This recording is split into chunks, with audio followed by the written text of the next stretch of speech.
Previously on the Bubba the Love Sponge show. If they're both in the Army, they both were at the same base, and they both do a terroristic act within a day of each other. There's reports that the FBI is, probed an investigation to look into it, or to look into connections and see if there's actually something there. You know the happiest in the world, all this stuff? Joe Biden? No.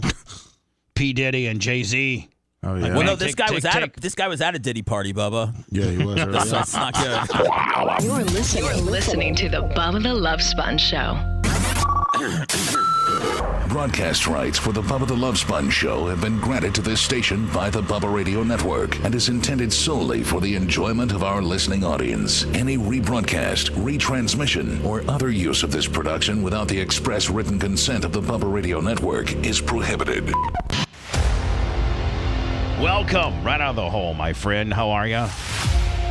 Friday, January 3rd, 2025. It's myself, Lummy, executive producer, and Drunk. Hello. Lummy, you don't get mad when I say that you're drunk because it's kind of a gimmick.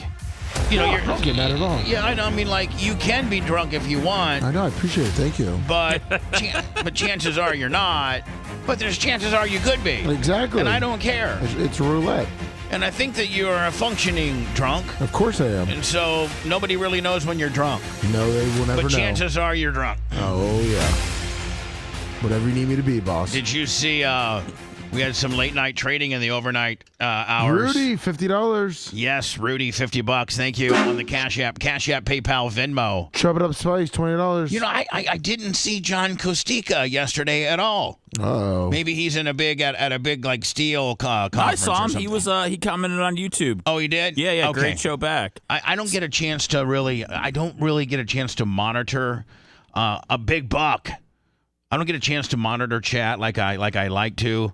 I know Seth and some of you guys do, but speaking of Big Buck, Lummy, Big Buck is at Bubba Raceway Park. Oh, he drove down? Yes. Nice. We're finishing up the fence this weekend. I think Big Red's going to be there. Bob Cook's going to be there. Travis the Welder's going to be there. He sent me that clip of you on the grader. That's badass. I couldn't open it. It's on the shorts. On YouTube. It is? Yeah, I had him. He had problems, so I had him put it to a Google Drive. See, that's the worst thing for me. Yeah, because then you got to request access. And that's why I had him send it to Red. Red knows. The worst thing to send to me is Google. Well, just Google. Well, half the time, if there's a little tab that you have to click before you send it out to people, and if you don't make sure that everybody with the link has access, you got to request access. Yeah. It's such a pain in the ass. That's why, you know what? As soon as it asks me to request that, I just give up. I just minimize it and give up. Yeah, I've learned that mistake with you. And then I'll be like, I'll just ask him to get it to me some other way. But anyway, Lummy, I got my buddy Chad from Beard Equipment pulled one off for me. I got that big, that whole big go-kart area where I got those big mounds of dirt. Oh, yeah. Well, I'd like to make that. Where'd that come from? What's that's our money coming in. Ron Gideon, 25. I like that. Sean Hellmester, 25. It sounded like a game show almost. Did it not? Ding, ding. Can that be our new thing instead of Lummy having to call it out? That's strong. It's hard for you to hear it if you're talking. Oh, okay. Yeah. How did you set that up yourself, Lummy? It's just an option in the.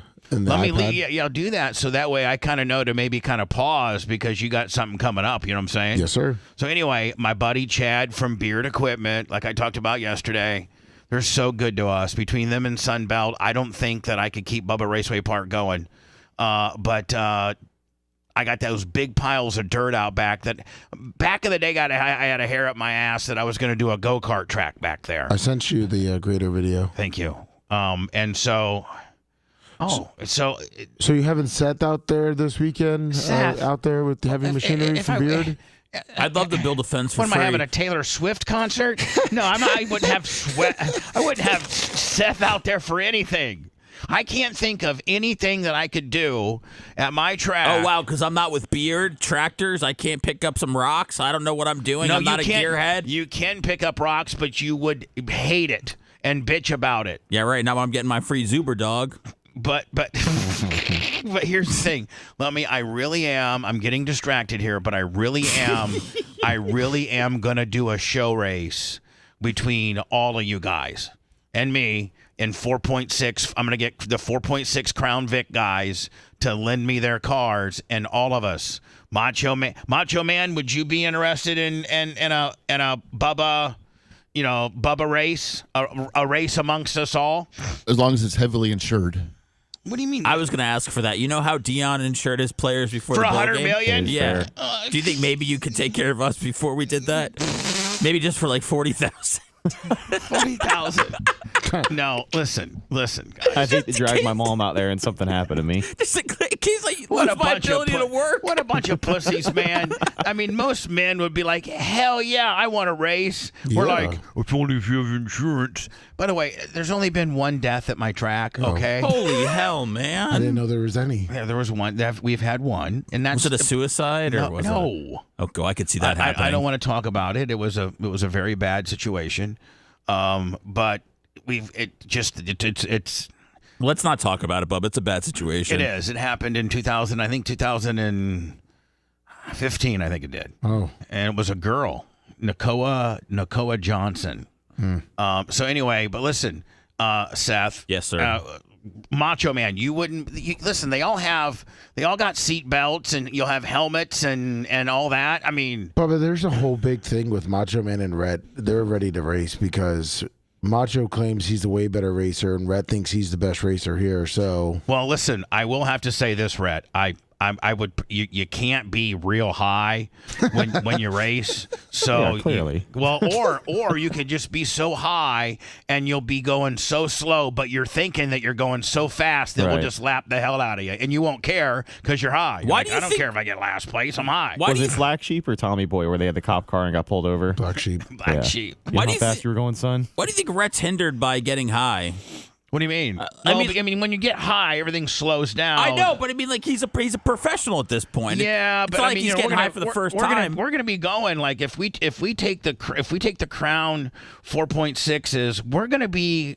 At least I will be. The front runners will be going, 70 to 80 down the backstretch. Is Gene invited? Oh yeah. Oh, so Gene's racing? Gene and I will start back row. Oh boy! So we're gonna get spun out by Gene the whole time. Yeah. Well, okay. This sounds just like for a way for you and get fucking bumping around into the brand new wall. Did you just say F? Yeah. He just said F. You just said F. You just said F, bitch. Oh man. My Lord, 7 minutes and 54 seconds into the show, and you're already dropping F-bombs. It's okay. I got you. He's got that 10 a.m. show. No, here's the deal, man. Here's the deal, man. I don't know that we should let. Here's the thing, Lummy. I'll race, and I'll start in the back, and I'm not going to spin any of you guys out. Gene will race and start in the back and spin everybody out, including me. So that's like you guys playing tackle football against third graders. Yeah. Like you just want us to go out there just to terrorize us. All right. Well, I won't. Then I won't race. Oh, It'll just be Seth, Lummy, Rhett. Tuttle. No, you got to race. I'd almost rather you race instead of Gene. Gene's who I'm really scared of. Gene will, honest to God. Because I know you'll protect us. You'll be safe. I don't want to disrespect the dirt. I would be behind you, give you a couple little taps, and then go by you. Gene will literally hit your quarter panel and smash the gas and flip you if he could. I got a family. Yeah. They don't like me, but I still have one. So anyway, Lummy, I'm going to arrange this, and we'll call it like the Bubba 25 or something like that. Hey, you know what? Listen, hold on. Well, how about this? Can I sell wheatgrass shots and really mix it up that weekend? No, but but I'm going to have we're going to have a purse, meaning we're going to have first place gets 100. Second place gets 70. Dude, your mom's shuffleboard team got more for winning. I mean, they got 200. Maybe I'll get my sister to sponsor it, and it'll be like 250 for first. Yeah. Now we talking? We need a purse that goes all the way down to 8th place. Well, yeah, we will. Okay, cool. Like 25 to take the green. Yeah. Just at least I know I'm going to make 25. I mean, at least you can pay for your gas up there, right? Exactly. And if you ride with somebody, then now you're that much ahead. I can't ride with anybody. I like to get in the zone before I race. Yeah, it's true. So I will provide you with, a nice, double cheeseburger or a Zuber dog or some chicken tenders or some fries. Lummy, you will admit I got good track food. Yes, you do. Some of the best. So anyway, listen, I guess you could pick up the air check from here, Lummy. Buck came down with his son yesterday to help me with my track because I got a race on. My first race of the year is this Saturday. And I've put 500 yards of new material on my track, and I got to get it to infuse and marry and stick together. And so I got a ton of work to do on the track. But I also have this project out back where I used to have this. I wanted to build a go-kart track back in the day, so I kind of all carved it all out and whatever, put like 200 yards of fresh clay on it, and I just never. I can barely keep the big track going with the amount of time, let alone a go-kart track. And a go-kart track requires even that much more maintenance because it has to be. They don't have suspension, so it has to be ripply smooth. Whereas a dirt track can be a little rough. And so Buck told me, and I guess Buck is an unbelievable heavy machinery op. That's what he does for a living. Nice. He owns his own construction excavating company. And listen, I'm pretty damn good on a grader. I'm pretty damn good on a skid steer. But I'm not good on a bulldozer, and I'm not very good on. I'm pretty good on a. Here's how I rate on heavy equipment. I'm really good on a grader. Okay. I'm pretty damn good on a skid steer, and I'm pretty damn good on an excavator. But I cannot run a front end loader to save my life. I can't ever see the bucket. I know they got certain little things that you can hit, and it always goes down. But I'm not good on a front end loader, and I'm horrible on a bulldozer. Oh. And that's two things that you need to get this area out back that I was going to have as a go-kart track. I'm trying to get it all smoothed out and then take a vibratory roller and really smash it in real good, Lummy, and then use it for camping during our February, Winter Nationals. Oh, that'd be nice. Plus, just aesthetically, it's going to look better than just big heaps of dirt mounded up back there that you can't do anything with. So Buck told me, listen, if you can get a hold of Beard and get me like a John Deere 550 or 650, equivalent to like a D6, I can get all that smoothed out for you to grade. And but I'm gonna need. So got a hold of my boy Chad from Beard Equipment. They're dropping off I think a 650 today. Oh, nice. Buck, I let Buck stay in my camper last night because he got there yesterday. And he hopefully by the end of this weekend, not only do I have Wolf Fencing and Bob Cook and Travis the Welder and all, and Big Red. Yeah, Wolf said he's looking up a 16-foot tall commercial grade chain link fence for you right now with a 4-foot overhang. He should be. Wow. I already paid him for it. That's a lot. Wolf gets so distracted out there, though. Because, he's a predator when it comes to chicks. So he'll be out there fencing. Next thing you know, some chick will send him like a kicked out wide shot. And he'll completely just, next thing you know, Big Red's hanging the fence and Wolf's looking at his phone, texting some hot MILF back that lives. Wolf has got some kind of hot 45-year-old ass that lives in the villages. Wolf is quite the I feel like coxman. I'm telling you that. Yeah, I feel like he puts his radar on when he comes into Ocala, like on the Tinder. But he's and all so that. He's so good looking. Yeah. I'm secure enough in my manhood to say that, like, if you look at Austin Wolf, as a man, you're like, that's a good looking dude. Like, that's a good looking dude. Like, if you look at Macho Man, you're like, you know what? That's a good looking dude. You look at me, Seth, Lummy, Rat, we come in all different shapes and sizes, and the people that like us and are attracted to us, obviously they have something wrong with them. But, I'm just saying, I don't think somebody looks at Seth and says, wow, that's a good looking dude. I know nobody looks at me and says, man, that's a handsome looking dude. I mean, I would say maybe you and Rat might have the ability to, I don't know. No, I think Wolf's a good-looking guy. But, I mean, Macho's good-looking, Wolf's good-looking. So that's Wolf's problem is that these chicks throw themselves on top of him. Can I just say maybe I'm not your type? Sorry. You kind of just discarded me, out there with the Ugmos, and I got you. But, I think I have you. I think maybe you're into, like, the the wrestler type, like the smooth body, the not as hairy type. I think you're correct, and I probably mistyped you. There probably is a percentage of women that would look at you and say, that's a good-looking dude. There's some sort of village in the Middle East of women that would go absolutely wild if I went in there. Right. There's shirtless. probably there's a sleeper cell of Jewish women somewhere in Israel that would look at you and say, that's my man. Yeah, that's right. That guy's as hot as Hezbollah. I'm gonna tell you that right now. So, thank you. so okay. I'm just saying, bud. No, I just wanted to put that out there. Like I know your worth. I know I'm personality driven here with my body and everything like that. But I will say that there are probably a handful of women on this planet who would just go wild if I saw them. And who am I to sit here and judge people's looks when I've been a fat ass all of my career and been able to pull some really hot ass? So you've been able to pull hot ass, Bubba. That's what you got. You have a proven track record, right? So but I'm not hot. I'm not good looking. I just have a great personality, which just goes to show you that women are not nearly as shallow as men. Us men have to have we're so hung up on looks. Whereas women will drill down a little deeper and hey, that guy's got a really good personality. He seems to be, funny.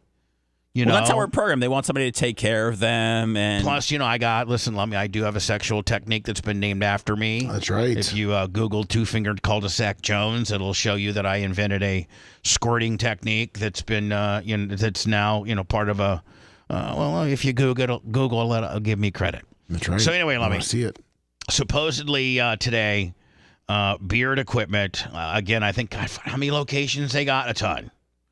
Mobile, Alabama, Pensacola, Panama City, Palatka, Jacksonville, Freeport, Lake City, Tallahassee, Greenville, Ocala, Perry, Ridgeland, Nashville, Nicholsville, home of Stanton Racing, Cincinnati, Ohio. That's how Beard rolls. They're my boys. And Lummy, they're dropping off a $650 today. Big Buck's going to get his. You know what Buck looks like, Lummy? What? I figured it out. Buck from Charleston looks like a homeless Rip from Yellowstone. If anybody's a Yellowstone fan, picture Rip down on his luck and he got kicked out of the bunkhouse and Beth left him, and that's Buck from Charleston. Nice. A real man, a man's man, a man that will get on that Beard JD that John Deere 650 bulldozer and make it his bitch. Just to be out there bulldoze. I bet you by the time I get there today at noon, he's got half of it bulldozed. So, Lummy, I'm trying to bulldoze the back so that we can camp back there. And if we can't camp back there because I can't get it rolled in into grade and seeded, then at least it's going to look a lot better and I can use it for camping next year. That'd be awesome. So by the end of tomorrow, we have practice tonight and we have racing tomorrow, and I still got a lot of things to do. We don't even have the fence all the way completed. So you got to get right out of here then, huh? I got to get right out of here, and I got to have you move some heavy things. No problem. Switch a generator out for a power washer, On it. Now, who shot this? That was Buck. Buck. Yep. So this is me driving the grader. Yeah. Okay. And this is me. I think this is where we're taking portions of the monster truck ramps. The monster truck ramps, they use material that we eventually want on our track. So they don't have to double handle it, go get dirt, make the ramp, then take the ramp apart and take the dirt and put it in the back. So I just go get really good clay for them to make the ramps on the monster trucks. And then when they take the ramps down, they just put it on the track. But it's real. I gotta grade it out. So this is not a final grade, Lummy. This is just a rough grade, if you will. Look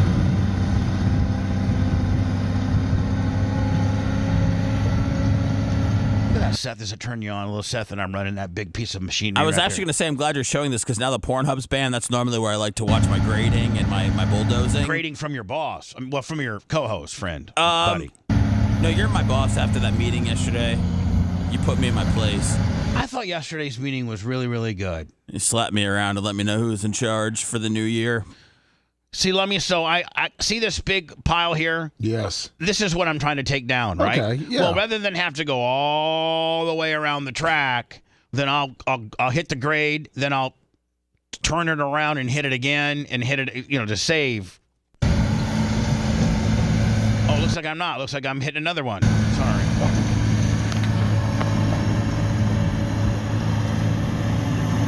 The track's a mess here, by the way.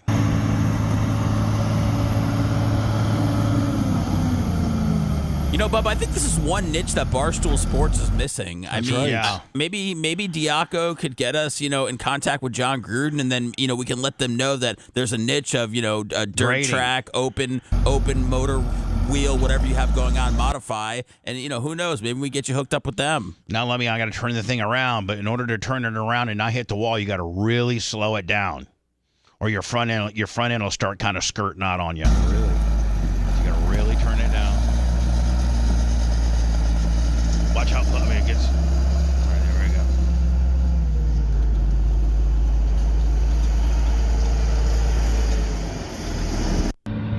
All right, there you go. Nice. It's not quite as sexy as I thought it was going to be. I mean, you're not going to see that anywhere else, that's for sure. That's right. Thank you, Chad from Beard. Thank you to all of Beard Equipment for really, really taking care of us. Again, I can't thank. And let me. I don't say it enough, but Red Tape Ken, you know who Red Tape Ken is? Sure do. Kenny Snyder. He's my liaison between Beard and Chad and everybody. Ken, thank you so much for all the hard work and the relentlessness of getting Beard to work with us. And I don't say thank you to Red Tape Ken enough. So thank you, Red Tape Ken. Appreciate you. Nice. And Buck, I think Buck's working a Hardy rake right now. Oh, he's already out working? I think he is. That's what you like. So my boy slept in my trailer last night too. Nice. Remember yesterday we talked about Dick all the new Anderson Cooper and Andy Cohen had something on Fox. I'm sorry, on CNN. I don't know who the hell was on Fox. Then of course Ryan Seacrest had Dick Clark's New Year's Rockin' Eve on ABC. And ABC over the years has been always kind of, I think they were the original network to start, a New Year's Eve deal. I can remember as a kid when my mom and dad would go out, that would be the only night my mom and dad would go out. And this is like when I was like 10 or 11. So when you're like 10, at least when I was growing up, I don't know if you can do this in today's sick world, but when I was growing up in small Warsaw, Indiana, 1915 Rosemont, you could leave your kid. My sister at that time would have been 5, and I would have been like 10 or 11. But you could literally, like, my mom would make us TV dinners and set the TV all up. We'd put our pajamas on. She'd say, make sure you lock all the doors. And you got to think, Lemmy, like, we didn't even have cell phones back then. So like if something went awry, I couldn't call my mom on her cell phone. Nope. Hopefully a payphone. But back in the day, you could leave like a 10 or 11-year-old alone at the house just watching his sister and watching TV. You really could. I don't know if you can do that today. Well, I mean, yeah, they may lock you up. There's cell phones and all sorts of different ways to keep tabs of your kids now. I feel like it'd be easier. How old is Sammy? 7. 7. In 3 years, could you picture you and Phoebe going out to dinner and leaving Sammy all alone?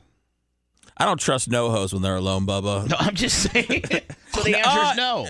No, I don't know. I don't think so. I don't even feel good when I walk the trash to the dumpster and she's at home on her iPad for 5 minutes when I'm outside. I don't even feel good about that. So I feel like my mom left me at home for the first time when I was 13. Okay, but I don't know. I still feel like that. Now you had older brothers, though, didn't you? No, I'm the oldest. Oh, you're the oldest. Yeah. Okay.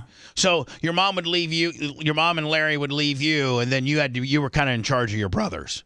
But you were 13, you were the man of the house, and then you were taking care of your 2 bros. Yeah. Well, I think my brothers went. I think I just decided I didn't want to hang out with my mom. You know why? I know why. Because at 13, you discover masturbation. I didn't start whacking until I was 15. Jerry Springer, Too Hot for TV. Rest in peace. Well, I think I started whacking at, 12, 13. Yeah. I think I was in 7th grade What makes you? How old are you in 7th grade? 40. 13 usually, I think, right? Yeah, 12, 13. Yeah, that's when Larry Plummer told me about it. He's like, "Hey, have you ever heard about this?" And I was like, "Mm-mm."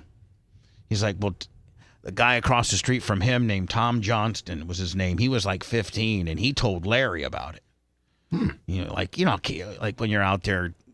Back in the day, man, we weren't at each other's house playing video games. We were riding bikes and jumping things and going out into the woods and lighting things on fire and stuff like that. And Tom Johnston had told Larry about jerking it, and so Larry told me about jerking it. So the first time, I had an opportunity to do it, then anytime my mom and sister would want to go to the mall or anything like that, I'd be like, I ain't going to the mall. I'm gonna sit back here and jerk it all day. Thank you, Tom Johnston. Thank you, Tom Johnston. I think he's a lawyer now. How did you find? We all got told. Somebody. No, we didn't, Bubba. Some people can just figure it out on their own. Yeah. Oh, okay. Yeah, I don't. All right. Yeah, I mean, how do you think Adam and Eve figured it out? I mean, Eve didn't tell him. I don't think God told him. I think he just figured it out. Snake total. You think you just start? Oh, the serpent. Yeah. You think this? Yeah, the serpent went. Let me give you a couple of tips to pass the time while you're here on Earth. You want me to bite you, or do you want to take care of yourself? You got to get the poison out. Yeah. I wonder, if Adam was the first male on Earth, Adam is, the one that discovered masturbation. Now we know he got in trouble. It's like Christopher Columbus. But What was he whacking it to? Yeah, I mean, was he whacking it to Eve before she gave him the ass? Well, yeah, Eve was naked all the time. And wasn't Eve hot as hell? Yeah, of course. At the time they were running around naked, they didn't see any problem with it. I know, but, next thing you know, your little wiener, just out of nowhere will get a little excited. And, next thing you know, you start tugging on it a little bit, then stuff happens. Well, I don't remember the Bible getting into specifics about that stuff, but I remember that before they were cast out from the Garden of Eden, they had no perception of morality or sexual desires, human desires, and that stuff. So they had no clue. Yeah, but physics and just, your body, you may have no mental clue of it, but physically, your ween. Well, the Bible might be saying that the devil maybe got inside of us and, made us have all these evil desires. Oh, yeah. Otherwise we'd just be asexual and want to be each other's friends. Yeah. How would we'd all be naked still. Yeah, but how would we be, if it wasn't for Adam and Eve, we wouldn't reproduce. See, that's right. I don't know. It's kind of weird because then they had 3 kids and. Yeah. Yeah, whatever. It's all a big farce. Cain, Abel, and Seth? Yeah.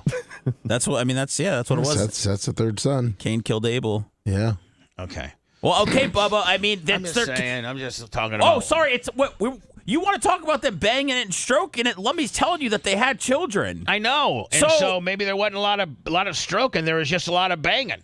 There was something. The penis was being used. Maybe Adam didn't have to stroke it. He was just able just to bang out Eve anytime he wanted to. Either way, I don't think Larry Plummer or Adam's friend had to send him an email and go, hey, man, so I see you got this Eve girl by you. Let me tell you how to get your rocks off. Bend her over. Didn't Eve, trick Adam into getting into blasting her?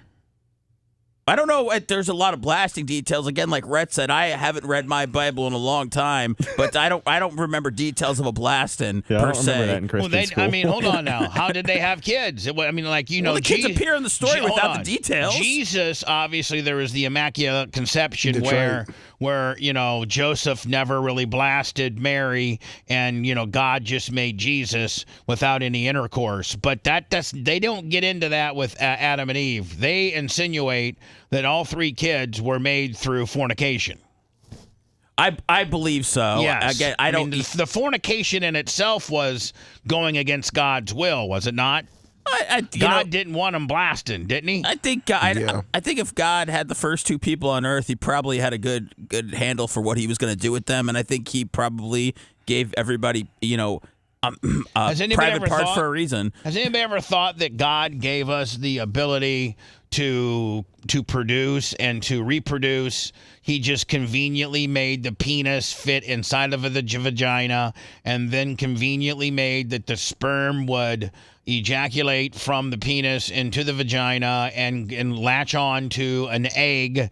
And why would our creator have made us have the ability to reproduce if he didn't want us blasting? Oh, there's no doubt about that, I mean, but a lot of people do think that it's all everything that, everything on Earth and how we got here and all of those things It's the Big Bang Theory? Which is a complete accident, Yeah, whatever. Just a coincidence that all of this stuff happens. Yeah, I don't even necessarily believe that Joseph, this immaculate conception thing, I can't wrap my head around that. I just can't wrap my head around. God puts baby Jesus in Mary's stomach, and Joseph doesn't even get any ass on the deal? Come on now. Meanwhile, every other human being in the world was produced by fornication, except for this particular one? Come on. So what are you saying? Are you saying Jesus is a liar? Or what are you saying here, Bubba? The whole thing's a little bit far-fetched. Wow. Well, I mean, you got to think Adam and Eve were created out of, God's image, right? Yeah. Well, and they've said before that, like, the early chapters of Genesis is not a journalistic take like the rest of the book. Yeah, whatever. Yeah. Well, I mean, you got to think. I mean, some people think that Adam and Eve had, 56 kids. Yeah, they had way more than just Cain and Abel. Like Antonio Brown? Yeah, and they lived to be like 800 years old. All right, so I don't get too far behind. Thank you to Beard Construction Lummy for providing my John Deere 650 today. That big buck's going to go down there and knock these piles down. Thank you so very, very much. Also, thank you to Sunbelt, my boy George, and all of that. When I come back, we were talking about the Ryan Seacrest ABC New Year's Rockin' Eve, which goes back to me being a kid when we would watch Dick Clark and the Ball and the whole 9 yards. Yesterday we were talking about there was that 1 year. Was it actually Dick Clark's last year? I believe so, yes. And so Dick Clark actually owned the New Year's Rockin' Eve concept, and he sold the rights to that to Ryan Seacrest. But he had a couple of strokes while he was, and then he still went on the air, right? Right. He still hosted it clear up until he died. He hosted it clear up until this one. I don't think there was like how Bob Barker retired from Price is Right and went away and all that. So I think Dick Clark just went at this until he died. Yeah, like Johnny over. Carson, he left the Tonight Show and had, another 15 or so years of living and stuff like that. A lot of people, Pat Sajak, Lummy just recently walked away from Wheel of Fortune. That's right. Oh, which, by the way, Ryan Seacrest is doing. Alex Trebek did it until the wheels fell off. Yeah, Alex Trebek did it clear up until a couple years before he died. But this might have been the last Dick Clark's New Year's Rockin' Eve, and it's after he had already stroked out a couple times. And I think this one that we're going to play when we come back. Is this the bad countdown? Yeah, I think this is when ABC got with Dick Clark and go, Dick, why don't you let's give you a whole bunch of money for this concept. And I think Dick's like, I want Ryan Seacrest to own it because I like that kid. He's a young whippersnapper. So anyway, I think this is Dick's last year. This is when they finally had to tell Dick to burn a timeout. And you've had it for me yesterday, and I've had to play it. We'll play it when we get back. If you want a deep dive into the Bubba the Love Sponge show from the past, go to BubbaArmyHQ.com. We'll be back after these words.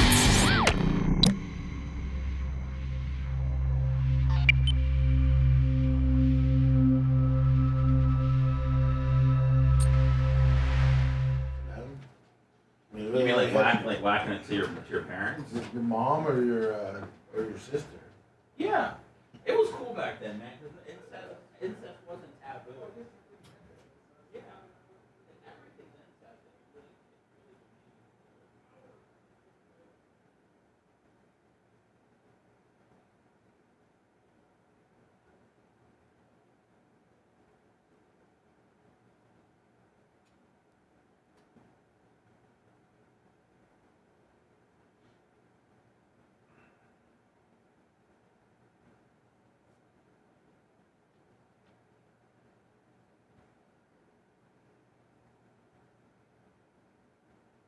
What's today, the 3rd?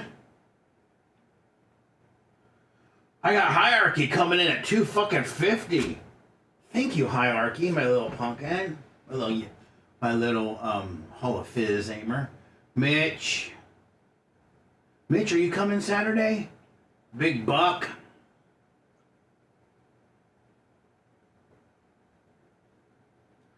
Wizzy. I'm sorry about your dad. Hope he's doing good. He may not be badass, but you are. Beto Perez, Grouper Lips, hello.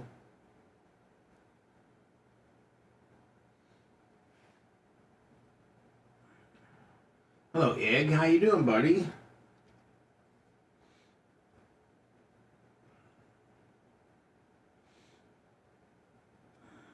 In myself, I trust. Mindy's Mark.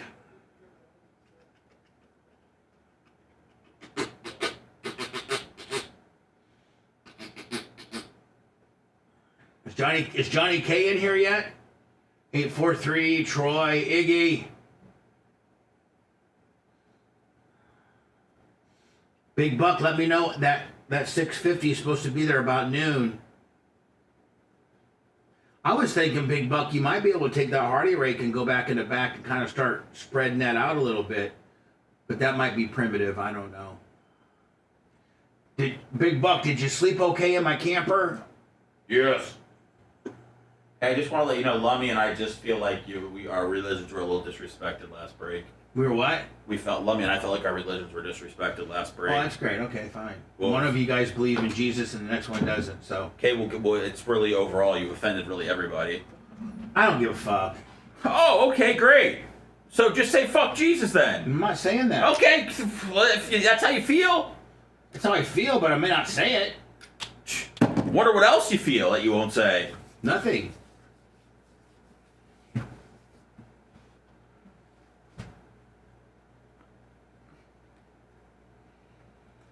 Oh, man. I need the Y strap for my dick. Wow. What's up, Berto?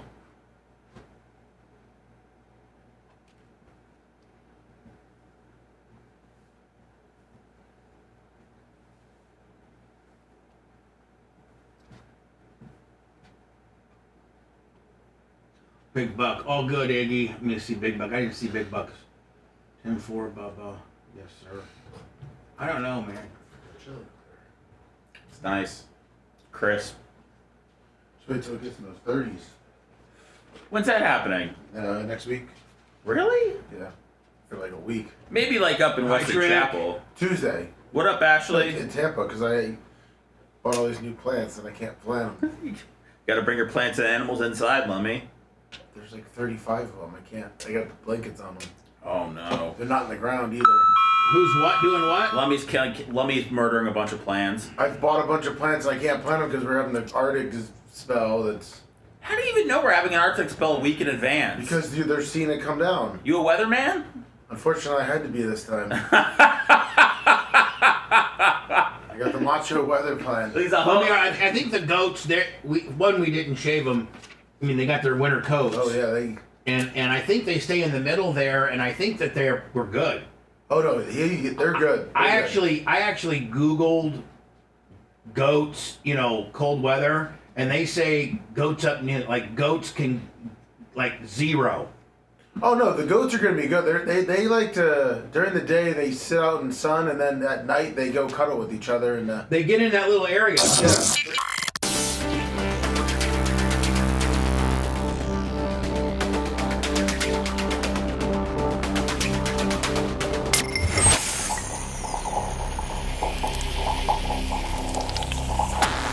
Broadcasting live from the Aquabito studios, aquabito.com/Bubba. It's the Bubba the Love Sponge show. Lummy, are we working on those 5-minute pieces, for B-roll Willies?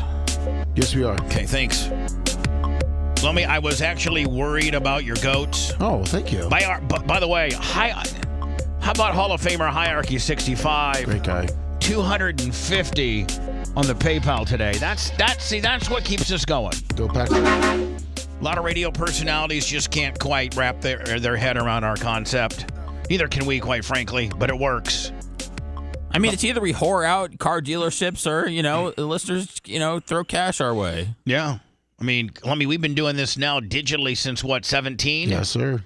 October of 17 is when we went not all digital, but started incorporating digital. And then for the longest time, we were just Twitch. Remember? That was it for a while. And then we're like, screw it. Let's go 1, 2, 3, 4, 5.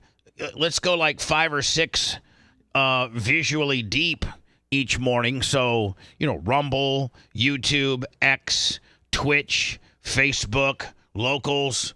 Like Lummy, we're everywhere. We're doing quite well, and I'm very, very appreciative of all the greatness. Lummy, I think it's Mushroom Mitch. All right. On the PayPal, thank you. PayPal, Venmo, Cash App, all at the Bubba Army. Here is what I was talking about before we went into words, and this is when I think ABC finally realized that Dick. Listen, Dick, I know you're narcissistic, and it's the Dick Clark New Year's Rockin' Eve. But let me, if it was the Bubba the Love Sponge show, and you guys, and we'd come up with an agreement, well, I had a stroke. Oh, boy. And I was talking like this.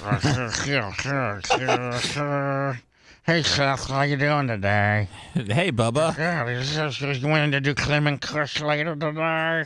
I feel like you're like that at least once a month. I'm a little bit too filled up today. I kind of overserved myself, and so I was just thinking about, maybe no after show today. I'm a little bit tired. I'm gonna go sit in my sauce. Bubba, you could get to the point where you could not even speak anymore, and Lummy would still tell you you're good enough to do the show every day. You're good. But I think like if I had this huge brand like Dick Clark's New Year's Rockin' Eve that had been just an absolute staple of America and the destination spot of New Year's Eve programming. And, I would try to hang on to that as long as I could. Dick had a few strokes. And this was, I think, after this particular New Year's Rockin' Eve, what year was this? Do we know? 10. 2010? And then he died like in what? Well, let me ask. Hey, Alexa, when did Dick Clark die? Dick Clark died on April 18, 2012, at the age of 82 years. Yeah, so it was just 2 years. From a heart attack. Not even. Yeah, not a year. Oh, yeah, 2 years. Yeah, 2 years and like 3 months. 2 years and 2 months. So like 26 months after this, he died.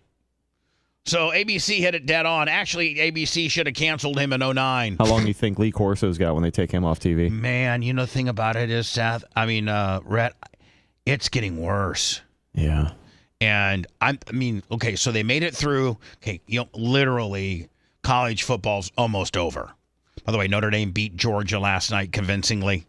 Lummy, there's that Jennifer Henderson brand new money on the PayPal.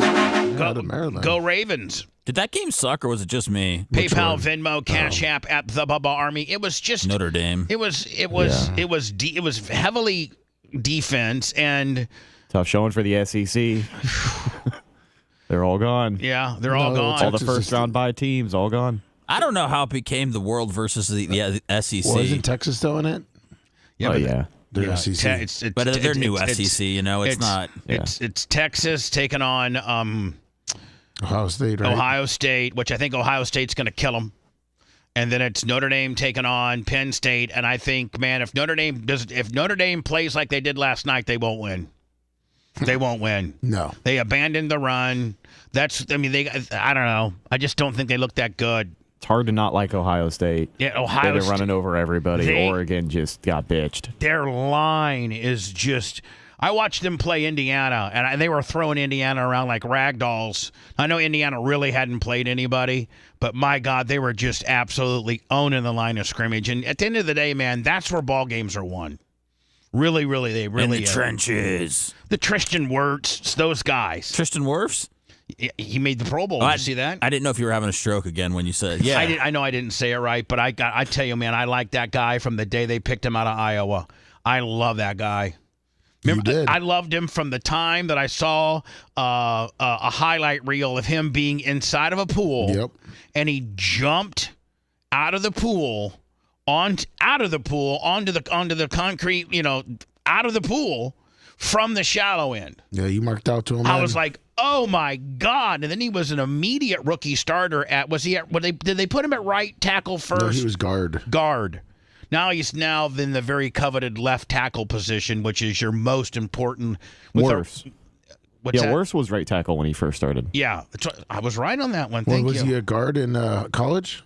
Oh, he played multiple positions in college. The Bucs like drafting those guys. Like Luke Gedeke, their starting right tackle, who's been one of the better right tackles in the NFL this year. He started as a guard in his rookie year, and he kind of sucked ass. Packers same way. Packers will get a guy that's like a guard in college and put him out make him be a center. Packers most of their guards and centers are interchangeable, and only their tackles are tackle specific. It goes a long way with depth. I mean, when they had Ryan Jensen, he played a few games at guard. He was a hell of a center. The rookie Graham Barton they have now at center, I think he played tackle at Duke for a little while. He played all over the line too. So they love their guys versatile. But man, where you get paid and where the big slinging D is left tackle. Absolutely. That's the guy that's going to make, on a right-handed quarterback, which is 90% of the league. That's the dude, and I think that's where Tristan is now and has been for the last 5 years. Yeah. They switched him God, I like last that year. guy. If you remember, I'm not even a Bucs fan, and as soon as they drafted that guy, it's like, man, I like that guy. Sure were. God, he's a stud. Has anybody ever met him before? No. And he's also a guy that never gets in trouble.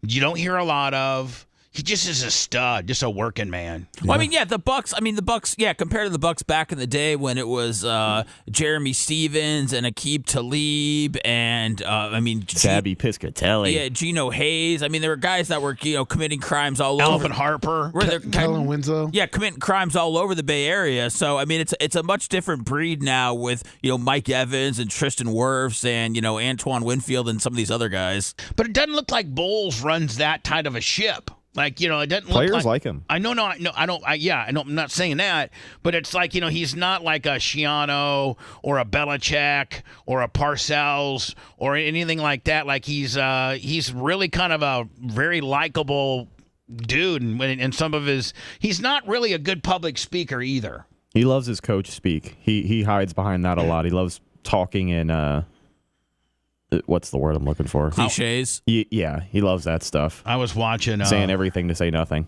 I was watching John Gruden. He was playing golf. He was on Barstool. He was playing golf with this guy, and the guy's like, "Hey, coach," just like a regular dude.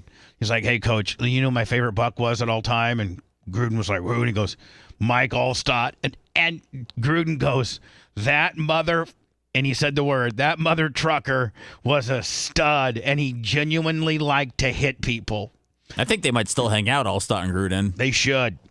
Here is when we knew that Dick Clark was done. Needed to hand it over to Ryan Seacrest a year earlier. Up to Dick. You ready, my man? Yes, indeed. This is the big moment we've all been waiting for. Man, makes me almost feel like I'm being a bully. Everybody should come here at least. This is the whole last 2 years with Joe Biden. What are you talking about? True. That's who they should have had rung in this year. Yeah, they should. Like, hey, we're going to try to kick it back, kind of a Joe, of kind of a Dick Clark feel. So we got the president doing it. Him and Lee Corso doing the countdown. Oh together. my God! Will you send me maybe the latest game day and just so I can show? Oh man! Give me. You might even be able to find like a Lee Corso this year highlight reel. Never ever forget it.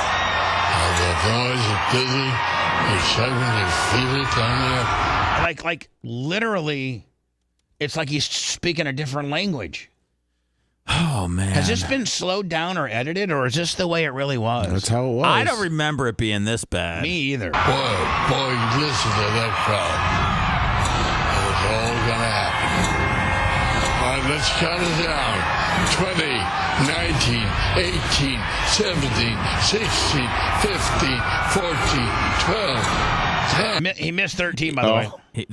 I remember this one. Now he misses. I was about to say he could count his ass off, but then he he missed 13. Well, he might have been superstitious, and 13's kind of a unlucky number for him. Yeah. Hey, honest to God, true. I should have asked Tony when we had him in the studio. And by the way, I think we might have Tony back in the studio for the Gator Nationals. All right. But Tony will not.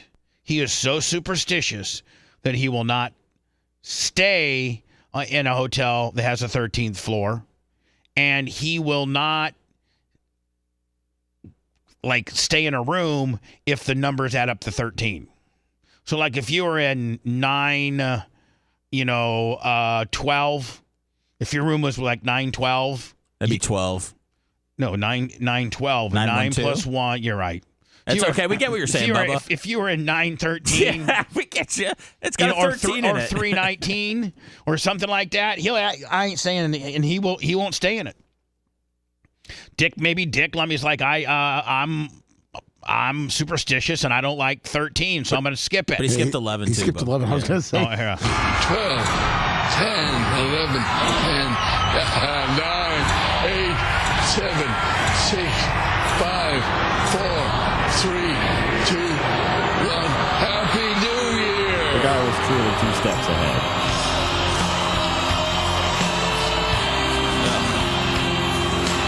I don't think people even French kiss anymore after COVID.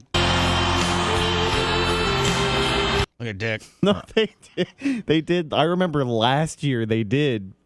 People were freaking out because the first thing they showed was 2 gay guys kissing.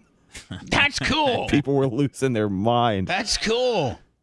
That's cool. Lummy, I mentioned Jennifer Henderson. Go Ravens. PayPal, Venmo, Cash App at the Bubba Army.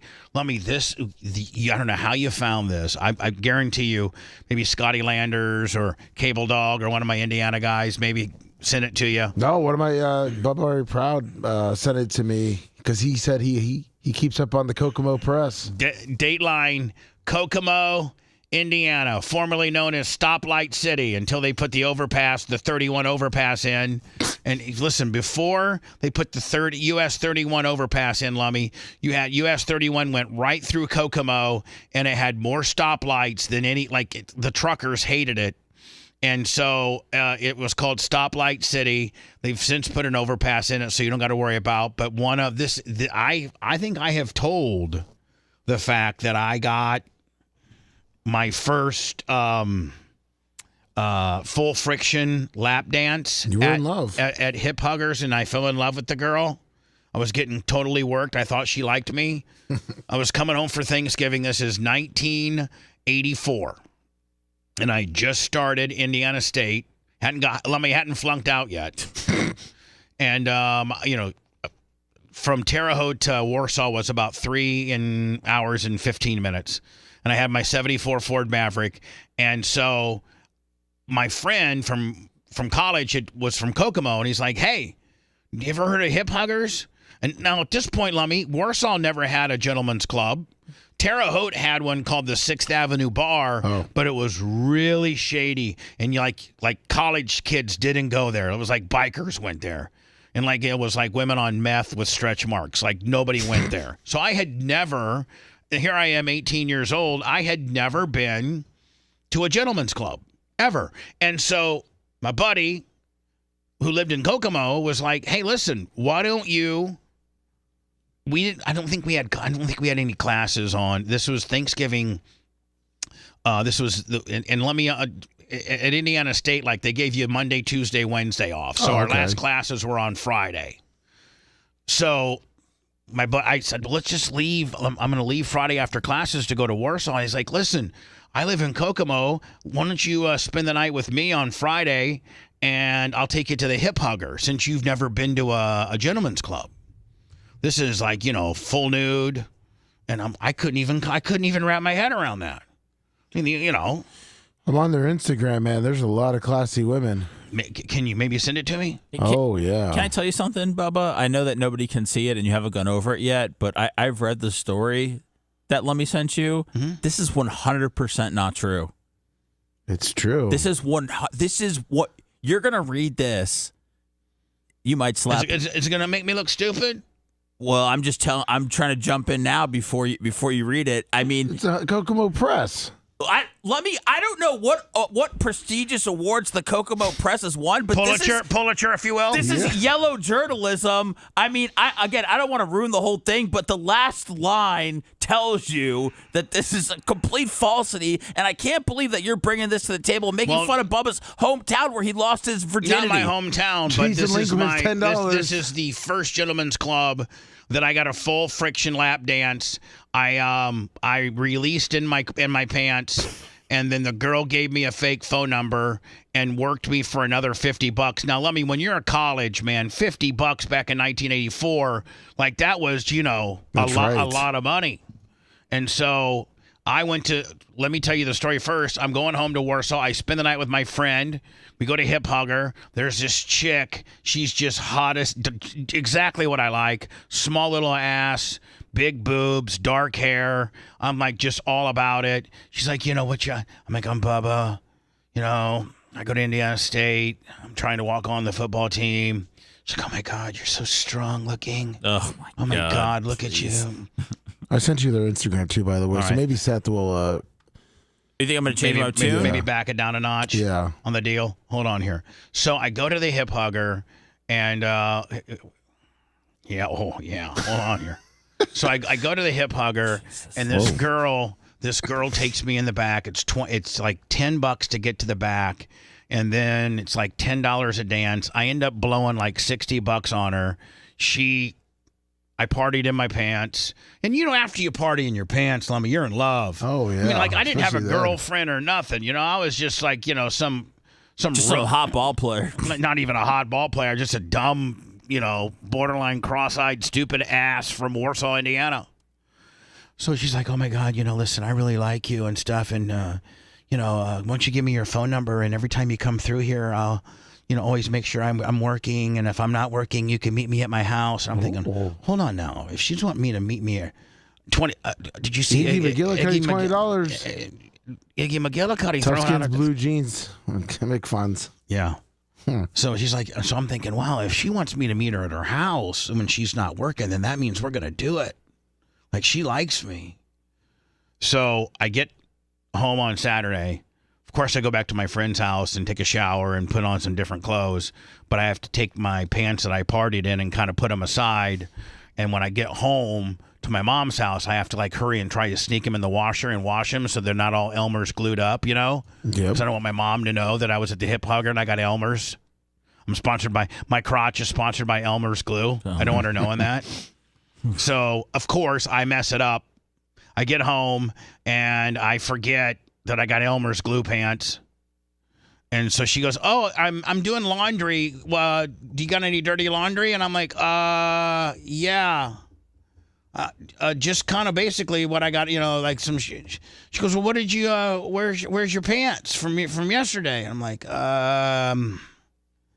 so I just gave them to her, hoping that she wouldn't see the Elmers. Oh my! But like, listen, when you're 18, you got a lot of Elmers. Yeah. Like, listen, I'm in my 50s, and my Elmers, my Elmer's glue production's way down.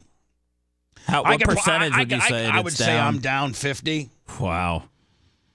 You just plus, Dr. Dan can't give you a shot for that. Not only that, but hold on, I got a vasectomy too, so that that takes a little of the volume down a little bit. Okay, I see. Yeah, those rhino pills get you right. So my mom says, "What is this?" Oh God! And I go, she goes, what is she, like? Couldn't even wrap her head around how I would have semen in my pants. Oh. And I go, well, Mom, I went to the Hip Hugger yesterday. I stayed at the guy's name was Jason. I said, I have a friend that lives on my floor at Jones Hall. His name's Jason. He's from Kokomo. I told my mom the story. Like, I was honest with her. I said, I stayed at Jason's house. That's why I didn't get home till Saturday.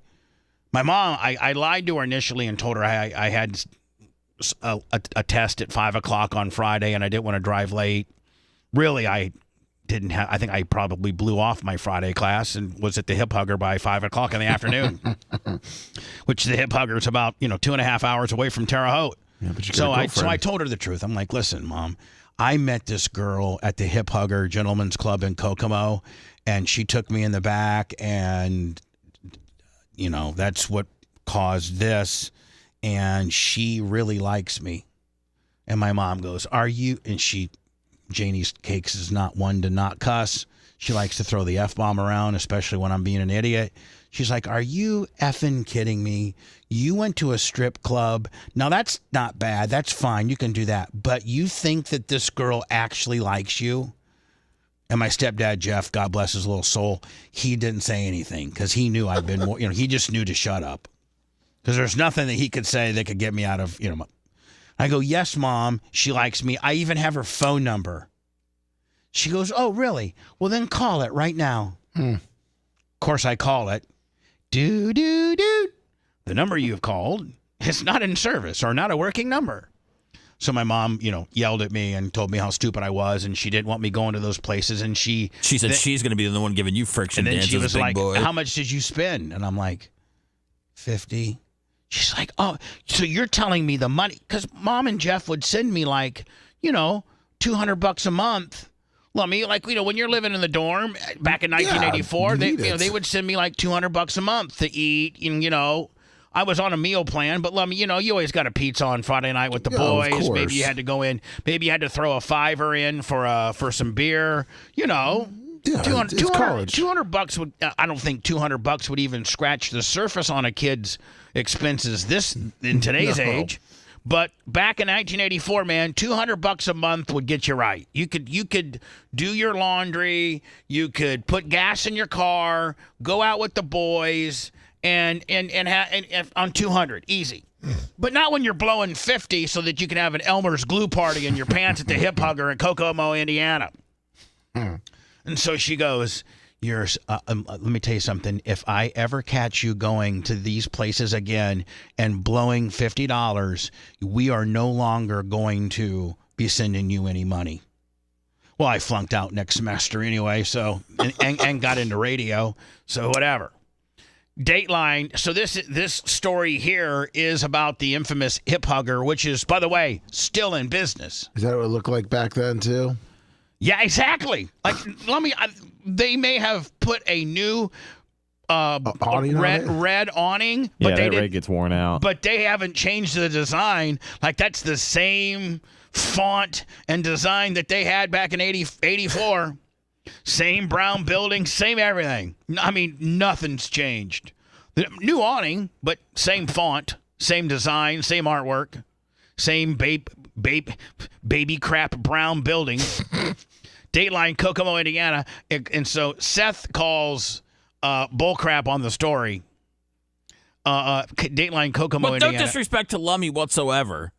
Oh, no, listen, I mean... It'll certainly be a story that we can dive into and see if we can debunk it or not. Yeah. At Dateline, Kokomo, Indiana, exotic dancer gives birth at the Hip Hugger. First recorded birth at that location. There you go. The audience at the Hip Hugger got an unexpected surprise visit Thursday morning. Witnesses say a dancer gave birth to a healthy baby boy. And see, now, Lummy, Hip Hugger would be a kind of place where, see, Indiana gentlemen's clubs, they don't really have, they're just trying to get somebody in there to dance, a warm body. So a girl that's 9 months pregnant, they don't care. Well, Bubba, I mean, I sent you their Instagram. I mean, those girls look like some of them were already pregnant. Yeah. Listen, Indianapolis has a couple decent, strip joints. But other than that, the entire state is chocked full of really not so good looking strippers. Is that why Sumo goes crazy when he's down here? Oh, and Sumo, that's why. To answer your question, yes. But goddamn, we don't got these kind of chicks around anywhere, not even in Indy. Around 12:56 a.m. Thursday morning, paramedics rushed to the 805 Belvedere Drive after witnesses called saying one of the dancers was giving birth on stage. On stage? Ladies and gentlemen, welcome to the world-famous Hip Hugger.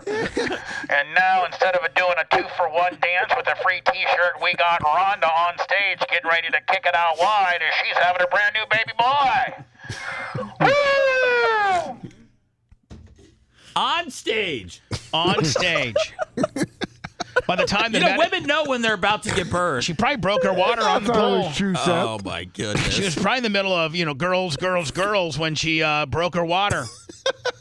By the time the medics arrived, the baby was already delivered, wrapped up in a blanket and for warmth. Several other dancers and female bartenders were credited for coaching the woman through the birth. Awesome. The mother's, whose stage name is Cinnamon, starting with an S. S-I-S-I. This is the white trash Indiana way to spell cinnamon. S-I-N-N-A-M-O-N. Was 38 weeks pregnant and said that she was originally supposed to be on maternity leave, but the money is so good at the holidays it was hard for her to pass it up. I don't well, blame goddamn, her. I got to tell you something. I can usually on a regular night make 150, but Christmas time, the dad, why the moms are shopping, the dads are in here hip hugging. That's right. Cinnamon also says that she's very thankful for her fellow. Did you fall down? My backpack fell, but I am so ready for you to read this last sentence. Yes. Cinnamon said that she's very thankful for her fellow employees for their help and plans on naming the child Theo Hugger Thompson. Please. Please. Come on. In fact, that should be his name. Theo Hugger Thompson, please. She's going to name Hugger Thompson. She gave birth on stage. Yes. And then she's naming the kid Hugger. And Yeah. That's Indiana, man. No. They like Indiana, man. When your roots are deep and in Hoosierville, man, you just. What do you mean when your roots are deep in then name your kid Hoosierville? And you're talking about a woman that couldn't even go backstage.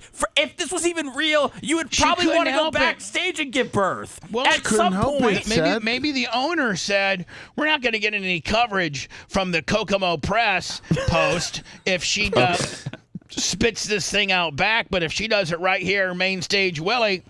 That's right. I'm going to get some, and I'm not doing anything wrong. It's not illegal to hire a pregnant stripper. Bubba, do you want the good news on this publication here, award-winning Kokomo Press? Yes, please. Kokomo, Indiana, locally owned and operated full-offense comedy and satire. It is a podcast. Well, you're the executive producer. Looks like you got. Yep. Well, that's a big-time got. Thank you, Rhett. Here is. Good on them. That got a ton of shares and traction on Facebook. So. Lummy, who sent that to you? Call them out by name now. Lummy, here is Scotty Landers. Hip Gas City, Indiana. Hip Hugger night shift. Now, I don't know if Hip Hugger has a day shift Instagram and a night shift, but this happens to be the night shift one. And here are some of the lovely ladies that work at Hip Hugger. I could totally. Let me. That's white trash hot right there. Yeah, that is white trash hot. I'm sorry. You could see this and think that a stripper has a kid on the dance floor. Yeah, I don't know why she. This gives you a stripper on the dance floor giving birth vibes. No, this gives me. No, the rest of them do. This gives me I have daddy issue vibes. She's just honest. Showing off her rack.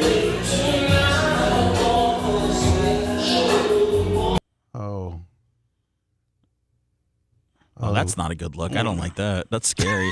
I feel like I'm getting robbed. I don't know. Why are they doing that? Is that a Halloween thing? I don't know. Is that a fetish? No, this is, this was 110 weeks ago. Neon and glow party. I wouldn't mind getting oral from a girl in a mask like that. I wouldn't know her. Ooh. Now, She's the Lummy, hottest one in that Indiana. has to be Miss Hip Hugger. I like their toilet cover, though. Yeah, there you go. You're going to the bathroom, and they literally give you a tent tarp. Batman 121501 says, when's she going to be back? Uh-oh. She probably is the hottest one at Kokomo. It seems like the Hip Hugger likes to put stocking caps over their ladies. Is it to hide their... What's with the Taliban vibes? Oh, boy. Okay. They like tattoos. We're slowing down on the backstretch. Yeah, we are. I don't think I should go much more because I think we could potentially get in trouble. No, the day shift girls get posted in the back, so... Yeah, the day shift girls. They're giving birth on stage.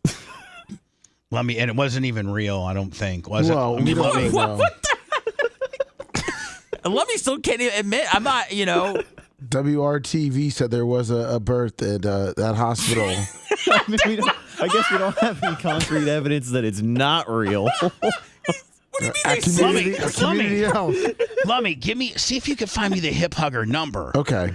And let's call and ask. Yeah. Are they going to be even open? No. Well, the janitor might be there. He said it was a comedy and satire podcast, and you're calling to see if this is real. Because it still could be. They can be breaking news on that. I mean, that's how Babylon They Bee didn't is. say it's a fake publication. You can pick up on it by context clues, Bubba. She was so happy that the bartender helped her that she's going to name the kid Hugger. Why not? Hugger, please. She didn't know that she was going to be giving birth, so she just went up on stage at 39 weeks pregnant, and then she decided to stay there to give birth. Money's better during Christmas. That's what she said. Yeah. Mom and the family's out shopping, and Dad's in there, watching a bitch water break. I guess there's some kind of conspiracy or some kind of whodunit as to people are mad because ESPN didn't play the national anthem during the game last night, Georgia versus Notre Dame at the Sugar Bowl. Yes. And there's, because of the New Orleans attack or something like that. Like, I mean, does every broadcast show the national anthem? No. They did it, didn't they? I mean, they actually played the national anthem for those that attended the game, right? Oh, yeah, of course. Okay, so what's the big deal if it wasn't on TV or not? I mean, they had an opportunity to probably sell 5 or 6 commercials during that time. Well, I think because they were doing like a remembrance. Okay. I think people were also a little upset about the Allstate guy scolding us. What do you mean? Well, we got to be nicer to everybody because of the attacks in New Orleans. You mean this guy right here? Yeah. Oh, God. All right, we'll play him next. You're listening to the Bubba the Love Sponge Show. If you want 24/7 on-demand Bubba and the crew, go to BubbaArmyHQ.com. The Bubba the Love Sponge Show will be back after this.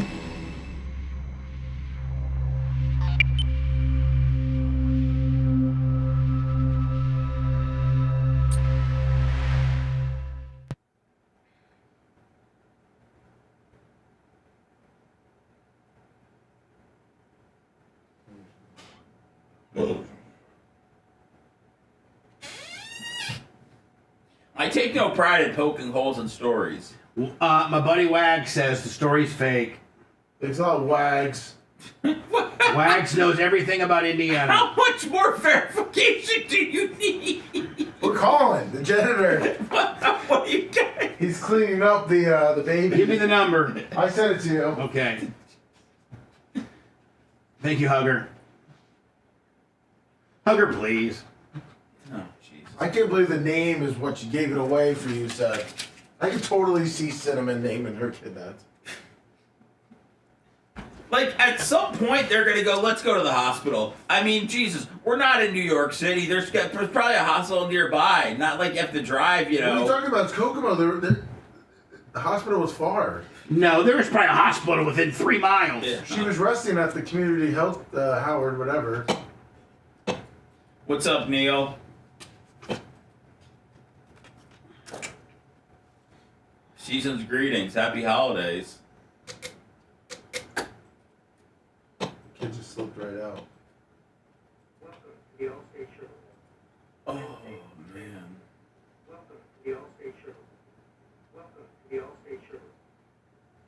Goddamn, kept squished fish, 32 months. Man, I got to make it feel like a Friday. Feels like a Monday. I know, it's bullshit. Where's Gene? Well, Bubba's got a lot of fucking shit he's got to do at the track this weekend, so.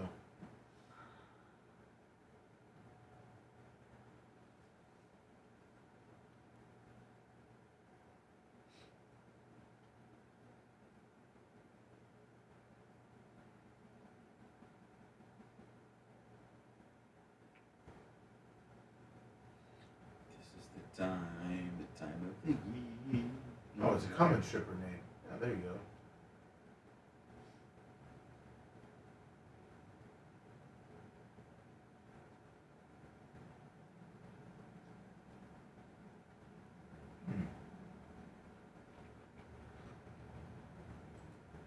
I hope not Bubba's worst letter.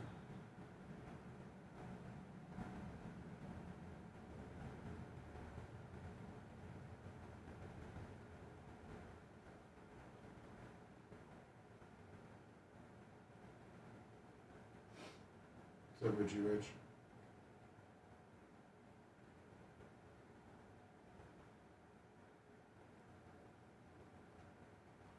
Booty Mama, 39 months.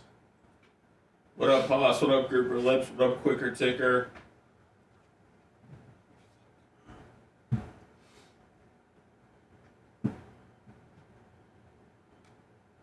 Thank you, everybody on PayPal.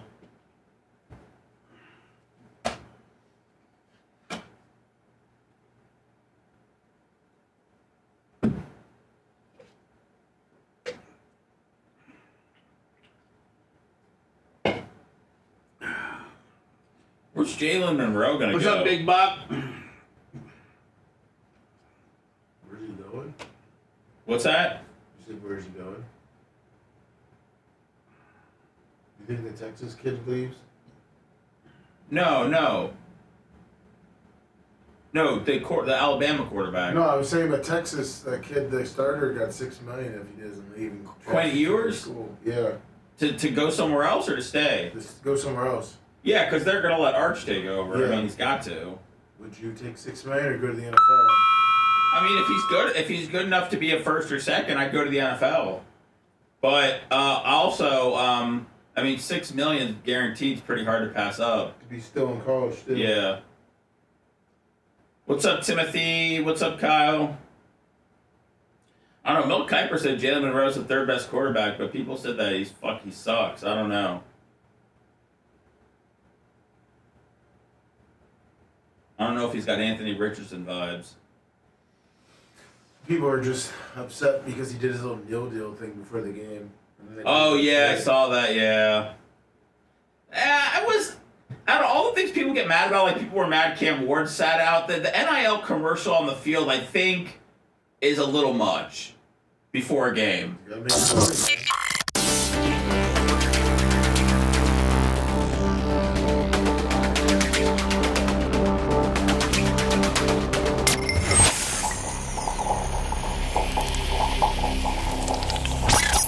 Broadcasting live from the Aquabito studios. Aquabito.com/Bubba. It's the Bubba the Love Sponge Show.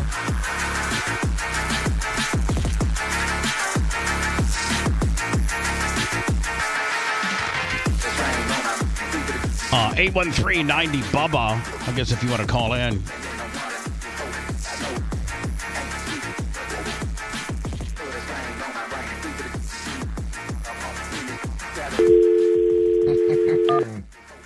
I mean, I doubt that anybody's at the Hip Hugger in Kokomo, Indiana. You never know. Could get a janitor or something. Yeah. Or at least manager may be there. Yeah. That or, maybe... they're getting so many calls, Bubba, because of the story, so they might just have somebody... Like a PR firm answering it? Yeah, this is very, yeah. At least we'll get their answering machine. Oh, that's right. Answering machine.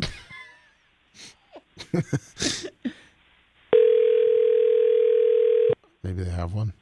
No, they don't have one. Oh. You have reached the Hip Hugger Lounge. Hello. Hello.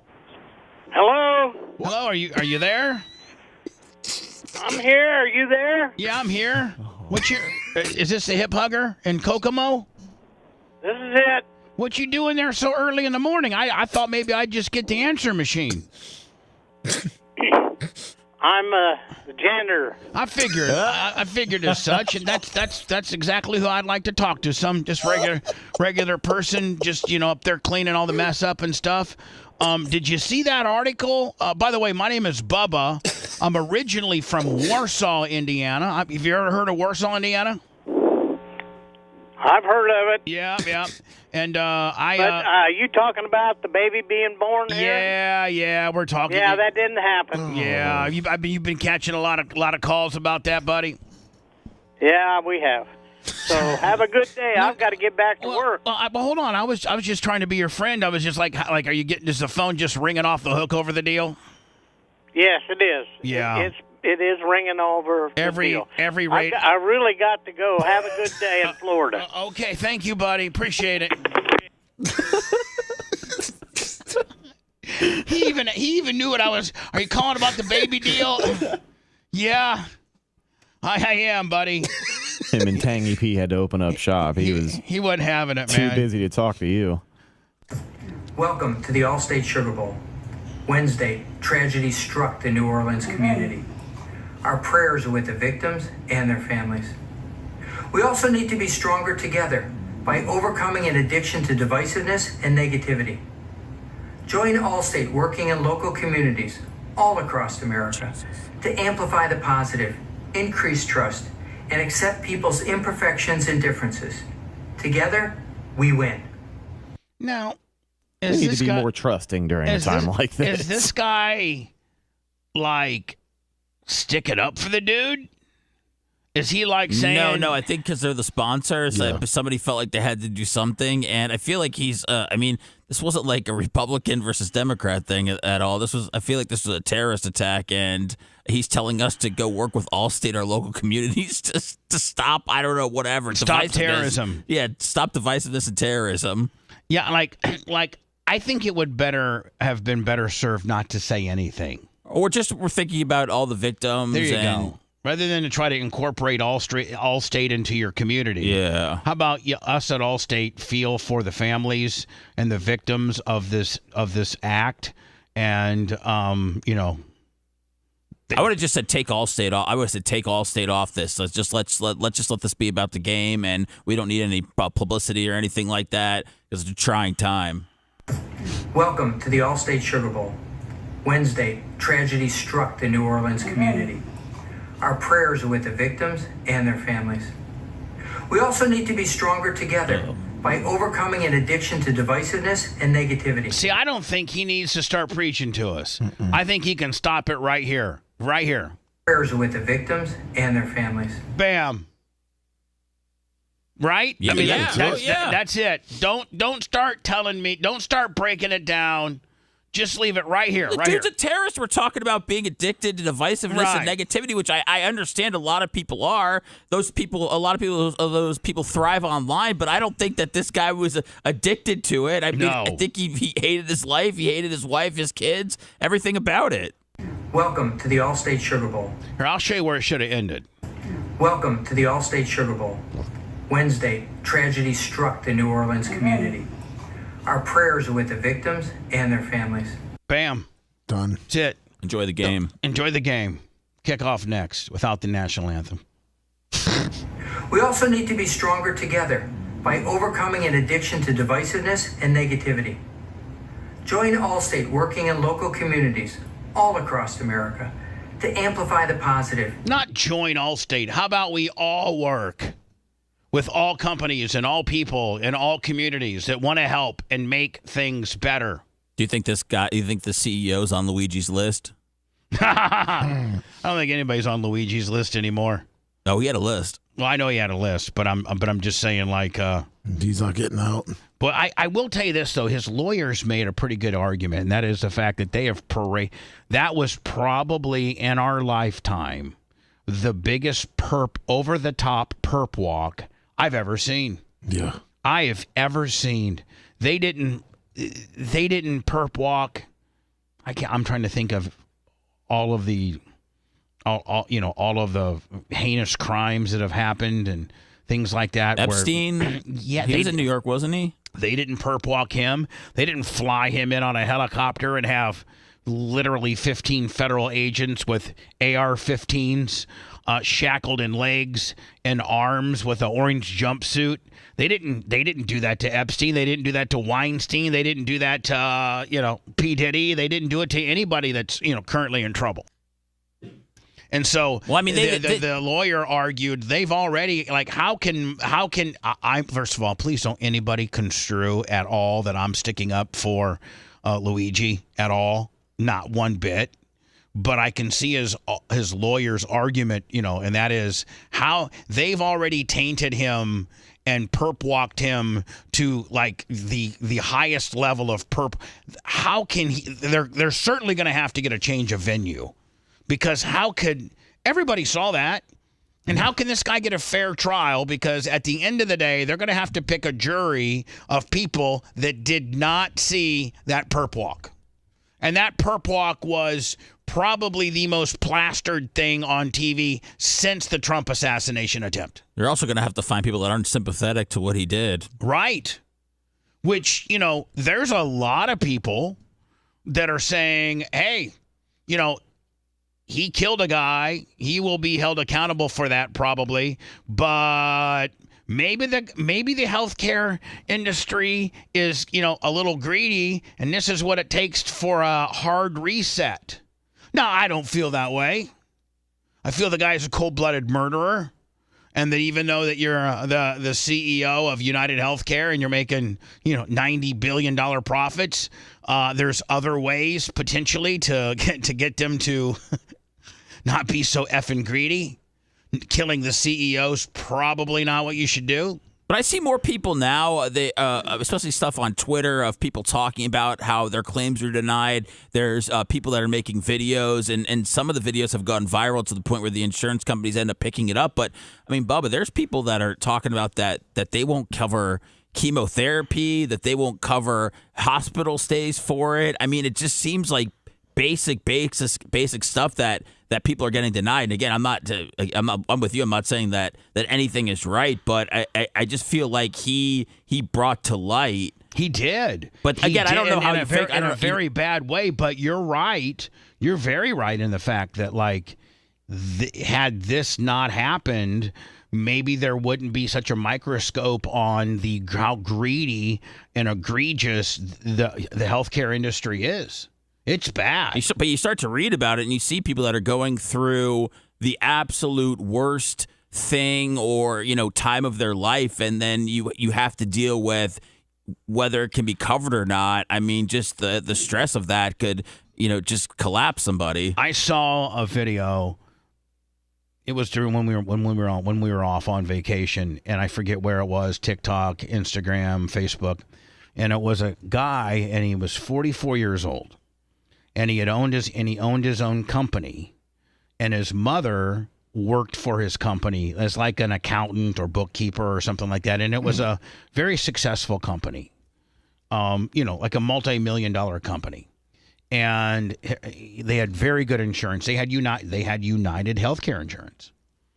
And his mom got cancer and, needed an extensive amount of chemotherapy, radiation, the removal of the tumor and the whole 9 yards, and he practically had to sell his business for $4 or $5, $6 million because United Healthcare denied all of her treatments.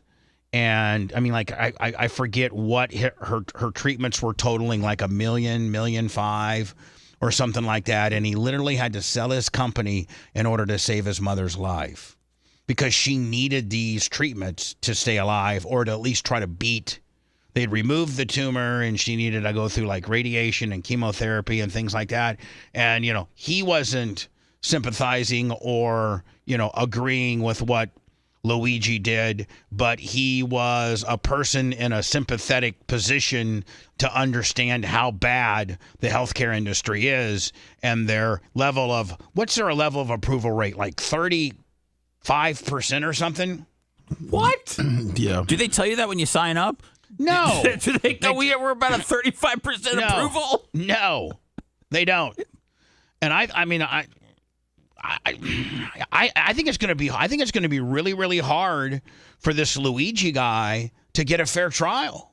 Because again, like Seth said, you got a percentage of people that don't want to herald him as a hero or herald him in what he did was correct, but want to herald him in the fact that, hey, the industry needed a wake-up call as to how bad it is and how much they deny people and things like that. And you know what? This guy just happened to be the dude that do it. Now he's going to probably end up getting the death sentence because of it.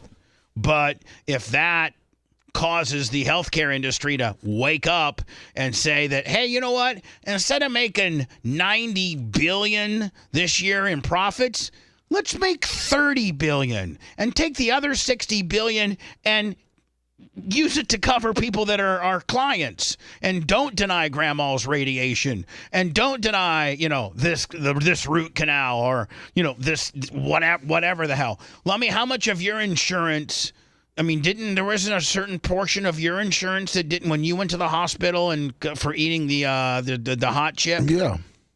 Probably about 20%, 30%. Yeah. So I was, Luigi's attorney was, talking to the judge saying, hey, this in all the years of this woman's working as a defense, and she's a very well-known, defense attorney in New York, very, very high profile. She's like, in all the years of me doing high profile cases, I've never seen the U.S. government or the state of New York perp walk a person to this level. And how can this guy get a fair trial?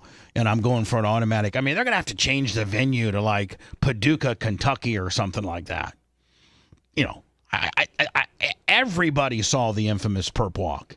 Landed Luigi in a helicopter, shackled in an orange jumpsuit, 4 ways. Shackled leg to leg, and then arm to arm, and then arms to legs.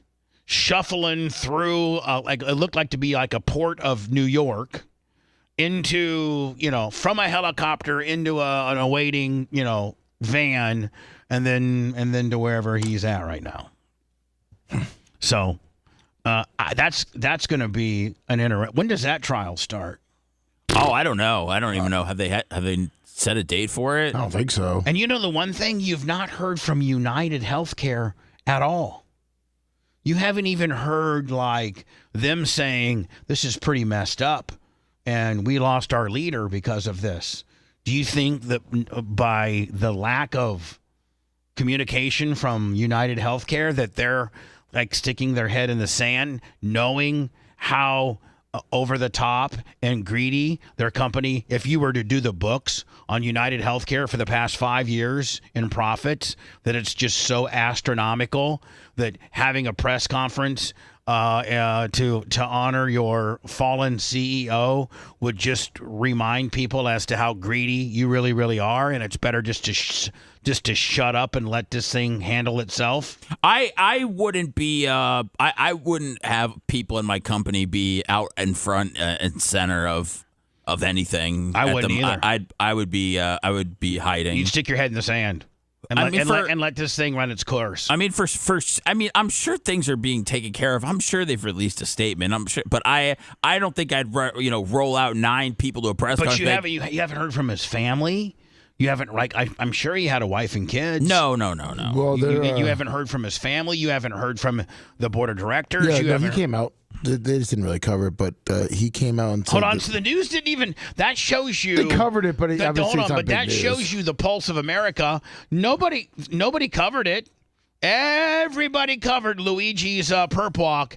Nobody covered the United statement, the United Healthcare statement. Am I right? Yeah. Yeah, well, he pretty much just said this, that the system does not work as well as it should, and there's flaws in the system. No, there's flaws in your approval system. Yeah. ESPN ripped for Sugar Bowl admission. Don't show the national anthem after the New Orleans terror attack. This is nitpicky. This is just somebody trying to bitch. Well, they're saying the moment of silence, and I guess they did a tribute to everyone, and people wanted to see it. You know what? I agree. That would have been nice to have seen. But it's ESPN's broadcasting rights to put on, if they got an opportunity to sell 4 30-second commercials in lieu of playing the 2-minute national anthem, along with the 30-second, moment of silence kicker. At that point, the people that were at attendance, the nearly 70 or 80,000 people, they were able to enjoy it. They were able to pay respects. And I'm sure when the game and the show was lined up to be produced the day before, that they probably weren't going to show the national anthem to begin with. Right, you're right. They didn't have these placeholders in part. But right? I watch a lot of sporting events. Outside of the Super Bowl, I don't ever watch something and go, oh, my God, they didn't show the national anthem. Or they did a moment of silence, and I missed that. How could they not show that? Like, that's not even anything. I always just figure they did it before they turned, before we got back from the commercials. Right. They did it at the stadium. And they I know that they really started showing it a lot on TV when people were kneeling. And that's when it became must-see TV, and it's like who's kneeling, who's doing what. That's when it became a big deal. Now they've kind of cut back from showing it on TV unless it's a huge event or a big celebrity. Right. Like they do it for the Olympics, and they do it for the Super Bowl, and they do it for the World Series, and they do it for that. But listen, as long as I don't know if it's a rule, but I think it's very, very, very much customary that before every large gathering sporting event, they do the national anthem, whether it's a high school football game or it's, And they did it. It's not like we go, we're not going to do the national anthem because we don't want to instigate ISIS. They did it. They just didn't have it on TV at 4 o'clock in the afternoon, which people were bitching about anyways, that they were working and they couldn't watch it. Right. They did it. They paid their respects. The state, the facility, and the game, and the organizers of the game, and Allstate, and all. They did the national anthem. They had their moment of silence. They just didn't happen to televise it. This is just standard people bitching because they can bitch. Here is the Louisiana governor. In his little press conference yesterday. And people are mad at him because he's not necessarily giving out any information with regards to the bad guy who is a former U.S. Army veteran. And they've now come and did you see where they did? I think they did like a walkthrough of his shop or his house. Yeah, his house. And he had like like a little bomb making station. Then he had the Quran out and stuff like that. Now, who got that access? Like, did this guy's family allow a television station to come in and tape his shop where he had bomb making materials along with the Quran open? Like, doesn't seem like that would be something that you would do as the family of the bad guy that did this. Speaking about, this is the guy that drove his truck down the streets of Bourbon Street on New Year's Eve. Wait, the guy that was threatening to kill his family? Isn't that? Yeah. He was going to kill his family too? Well, he said he thought about it, but then he decided he'd just drive down the streets of Bourbon. Yeah, New Orleans. Was it 15 dead now? I think they said there's 14 now. 14 dead? Yes. So this is the governor. Now listen, sometimes you news reporters can't get all the information that the cops got. Because a lot of times they withhold this information because it's information that only maybe the bad guy would know, and they don't want to disseminate it out. It's a cop trick. It's an investigative cop trick. And so a lot of times they will hold back information while it's an active investigation. And they're as transparent as they possibly can be. Just hold on to your horses, media. But I do like this Cajun dude. I do kind of like this guy, don't you? Hold on. Think who was next we had over here. Hi, Rachel Wolf from the Wall Street Journal. You said you were confident there are multiple suspects involved. What makes you... This is the governor of Louisiana. Confident? Well, like, why would we tell you that? Again, again, we want to answer pertinent questions. But anything that would lead to impeding or endangering this investigation. This guy looks like he does not. Looks like Seth, when Seth's not having a good day, doesn't want to be here. This looks like this Senator guy. Kennedy? That guy looks like Piers Morgan. What do you mean? I know I'm that guy. Senator Kennedy. No, you're not that guy. God, my looks have been absolutely destroyed. Good thing I have no self-esteem to begin with. Shut up. You look great. Suck. And we will, as information unfolds, this is a very fluid. This guy looks like a fat Larry Bird, does he not? He looks like a fat Larry Bird. A fat 6'4" Larry Bird. Fluid process. And remember something, too. We're doing two things. We're hunting some bad people down, and we're securing the city, too. We're getting ready for a Sugar Bowl tomorrow. Sugar Bowl. We're getting ready for a Sugar Bowl. Get some poor boys. So if y'all would, again, If you have questions regarding the Sugar Bowl, the safety regarding the city, or something to that effect, we're happy to answer. Over here. Okay, go ahead. Yeah, go ahead. So what about? So are there other people? No, they said he worked alone according to the FBI. He worked alone. I want to show you some footage. This is the very start of where he. I can't see people get run over. No, nobody gets run over. Oh, okay. Nobody gets run over. Whew. But I'll tell you, man, there's this hot little ginger in tight little pants. I don't know if she was a ginger. I think she may have just had a big red wig on. Okay, sticking up for the gingers out there, but I was trying to put her in the hot ginger club. I thought maybe you'd appreciate that. She'd still be hot. I just don't know if it was a natural set of red hair. That's all. All right. Could be a wig, but also could be a hot ginger. I won't die on this hill. There you go. And I want you to watch this girl, man. And I mean, she just barely makes it. This does not show him hitting anybody, but this is the start. This is surveillance of like some club or store or something like that. And this is the start where he goes through the barricade and starts driving down the sidewalk. And watch this chick just barely make it. Now, I want you to watch. Oh. I want you to watch this chick right here, okay? Watch this chick right here. Watch how.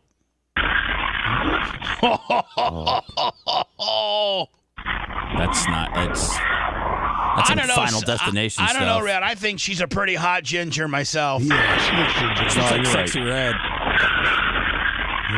Oh, I mean, she was within inches. Yeah, she was almost a flat ginger. That's.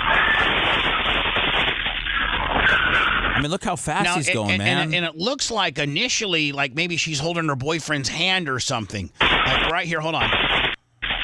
Right here. Looks like these two might be holding hands, maybe. Yeah. Now watch, he finally breaks off. Oh, it's another girl. Okay, another girl. So they're holding hands. Check this out.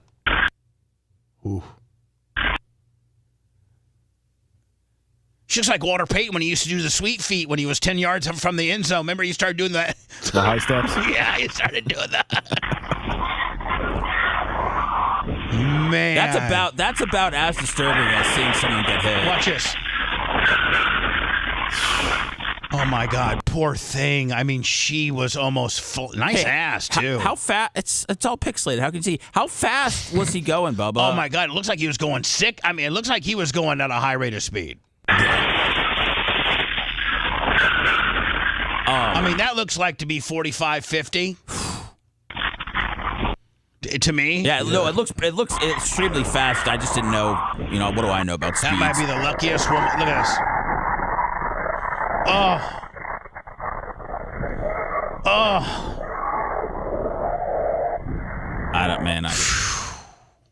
And then went down and plowed 14 more or plowed. Yeah. What'd you send me? 30? Like he hit like 40 people, didn't he? Yeah, he hit a lot of people. I think it may be up to 15 now. The people that have died. Yeah, this is what people are saying. Just the incompetence of. So, we have brought in heavy trucks. You will see when you go down. What you see behind us is what we call hardening the target. So. We have brought in. I think this is literally the head of police. Yeah. Of New Orleans. It is like the police commissioner, like the chief of police. Heavy trucks. You will see when you go down. This is what you get when you stick with the DEI plan. What the hell, dude? When you stick with the DEI plan, rather than get, I want a goddamn guy like Grady Judd being in charge of New Orleans. This lady's been around before crime was invented. Yeah. I want a guy like Bob Gutierrez. I want a stud. Bourbon. You will see yellow, what we call archers, and they're along the sidewalk. And now they are. Yeah. They weren't there New Year's Eve. No. That would be to be preventive. If someone had, or if this particular terrorist went around up on the sidewalk, that's what that would do. She puts off a little Jane Castor. She what? She puts off a little Jane Castor. Yeah, she does. Like if Jane Castor never left the police force. Like if Jane Castor But slow that down for anyone who thought that they could breach our targets. And so those are some of the main differences we are done in the quarter. Also, you are going to see an incredibly... No, we didn't have any of these in place when Numbnuts decided to, kill 14 and run over 30. But we got the Super Bowl coming up and the Sugar Bowl, so we're going to put some of these yellow archers up here and there in these various spots. Well, I guess the reason is because they knew they had them, and she didn't know that the city had them.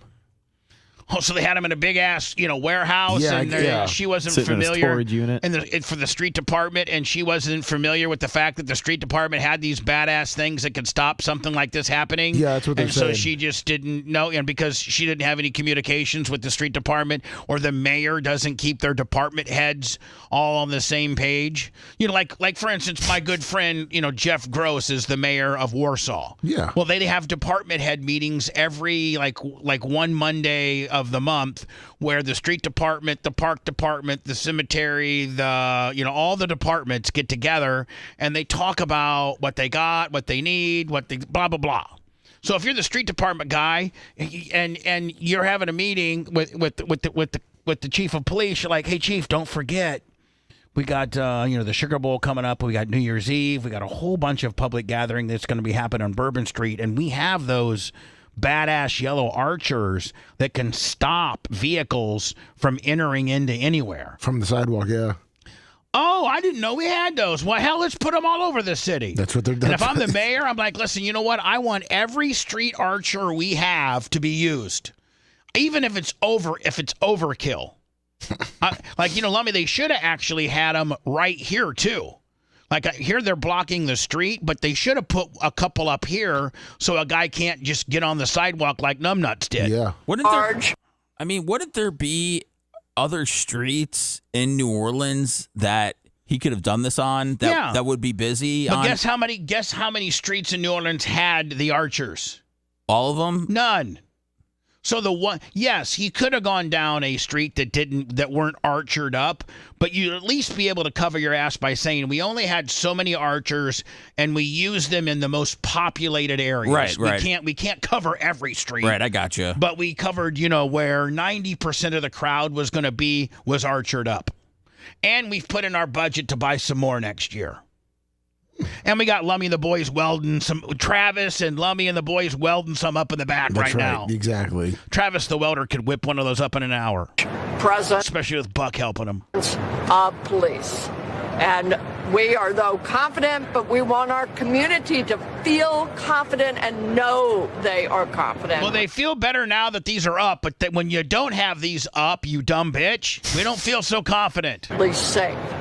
And that's what we're going to do. So right now, I can declare to you that the Bourbon Street is open. Chief, where did those archers come from? Sorry? Those yellow archers, where did they come from? Actually, we have them. I didn't know about them, but we have them. And so we have been able now to put... Boy, what a dumb bitch. The street department has them, and you didn't know about it. And Lummy, what happened is the head of the street department, after this accident happened, called the mayor up and said, hey, mayor, might want to tell your police chief that you had us buy these yellow archers to help secure various, events in Bourbon Street. And she will, just tell us, me and the boys, where to place them. We got them out there. I can get them out there in an hour. That's right. Dude, they were in a rush to open Bourbon Street back up, man. When they showed they got to, Seth. It is absolutely the epicenter of their entire budget. It seems so odd. Yesterday, there was a couple videos. It seems so odd of people just rolling down Bourbon Street as soon as they opened it. I mean, are you going to eat? Like, it looked like a lot of homeless people were there, but I just don't know what you'd be in a rush. Have you ever been to Bourbon Street? Yeah, the whole city smells like piss. I'm not a huge fan. But as you know, during an event, the only place to be is Bourbon Street. Yeah. I mean, if you're younger, yeah, I get it. Like if you're going to the Sugar Bowl, you're a Georgia or a Notre Dame fan, you're going to go to Bourbon Street the night before. You could probably get a beignet, somewhere off the beaten path.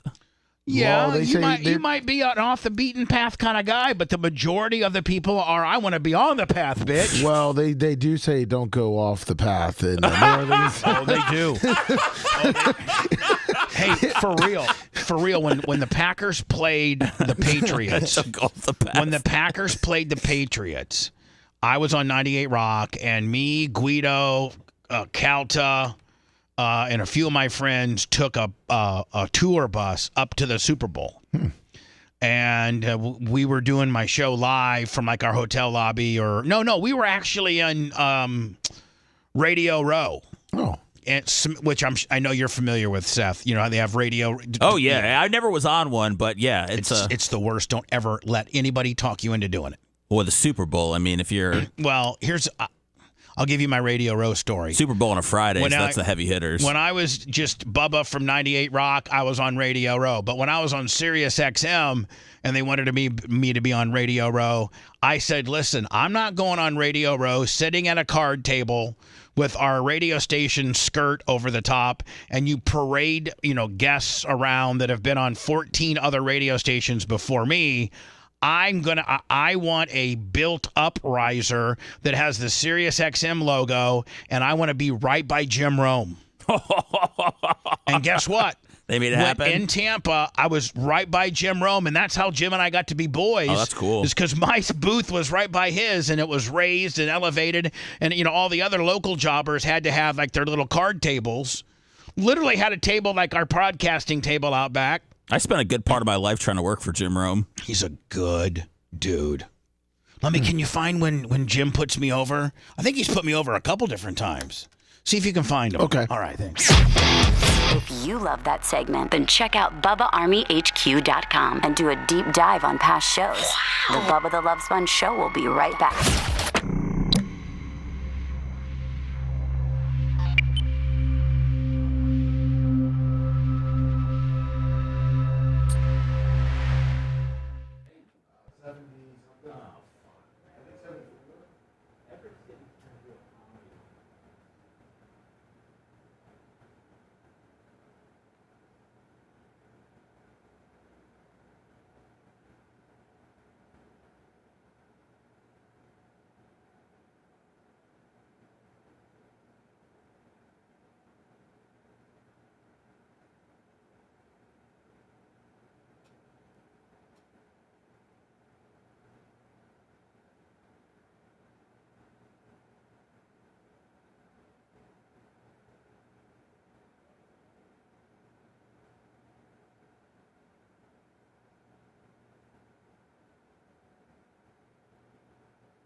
That's an interesting take.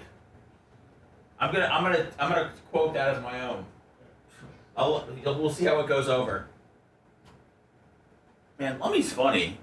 Oh, I know. It's really his timing.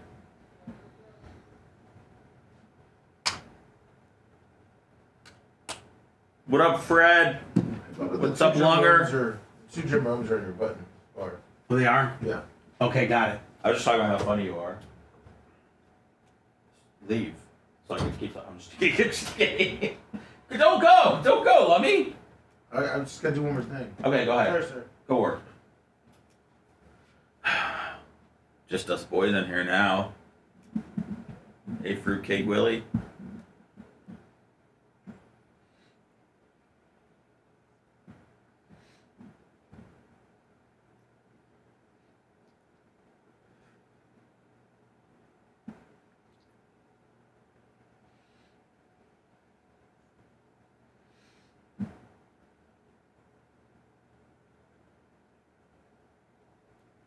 What up, Fat Pig? What up, Jesse?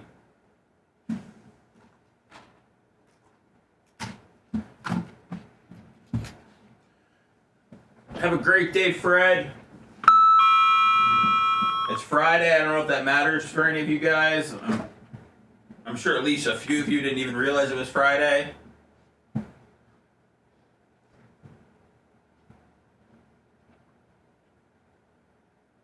I'm high up in the Latin Kings, Danny. That's why I can't talk, too much gang stuff with Gene. Rivals, you know.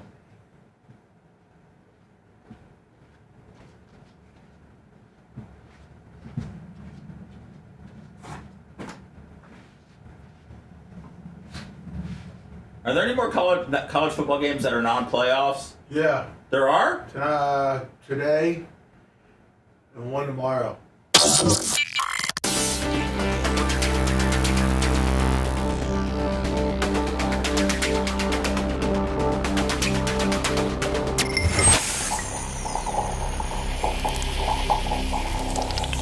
Broadcasting live from the Aquabeto Studios. Aquabeto.com/Bubba. It's the Bubba the Love Sponge Show.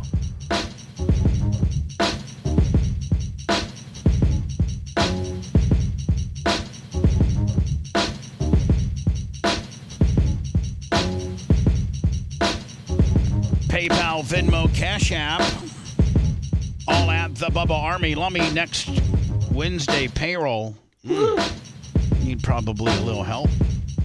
You can always go to BubbaArmyMerch.com as well and get some brand new tactical bag and that double-sided flag as well. Appreciate you.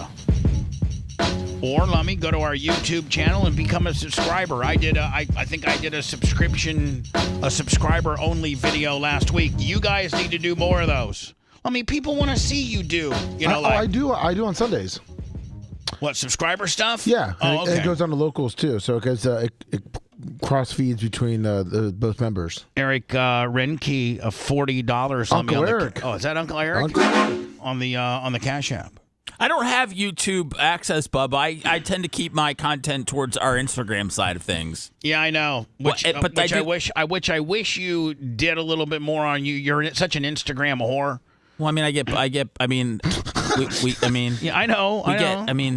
We got a little deal. We got a little deal working. Well, yeah. It's a site people do use. I know, and I wish we were bigger. We were very, very late to the Instagram game. We really were. We just didn't. It was one of the ones that we lacked. Oh, Lummy, you found the Jim Rome stuff? Yes, sir. If you're in Tampa and you want to let me know what's going on, go ahead and hit us up. You've got your phone number, you've got your email address, and you've got Twitter. Also, went on with Bubba the Love Sponge this morning. Bubba is an icon. He is a radio legend. I had always wanted to go on that program. I went on this morning. He lived up to all the hype. It was an incredible experience.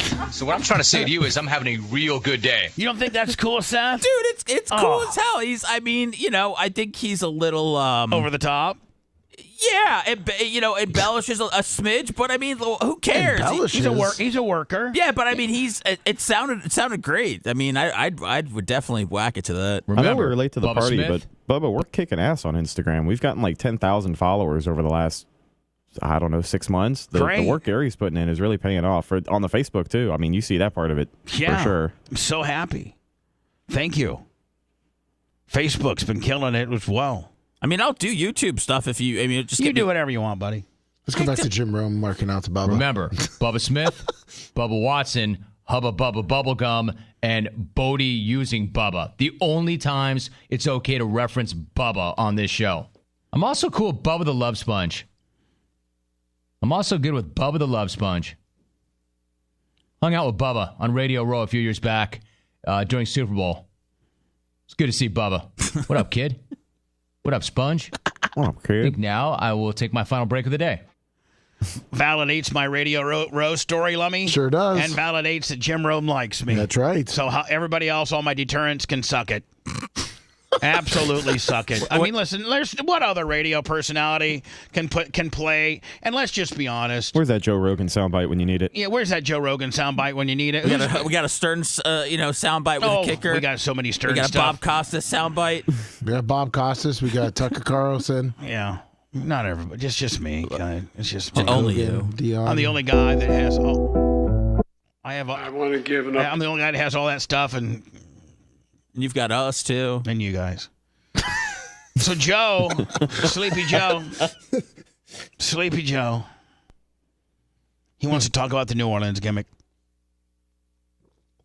Made on the investigations into yesterday's terrorist attacks in New Orleans and the truck. Sure.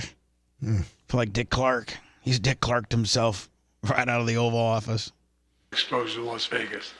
I've just come from the meeting Toronto, that 25. just spent, while we prepare these remarks, better part of an hour from my Homeland Security team. The number of people killed in New Orleans has risen to 15, including the attacker. 35 people were injured. Today, the FBI briefed me that as of now, we have no information that anyone else is involved in the attack.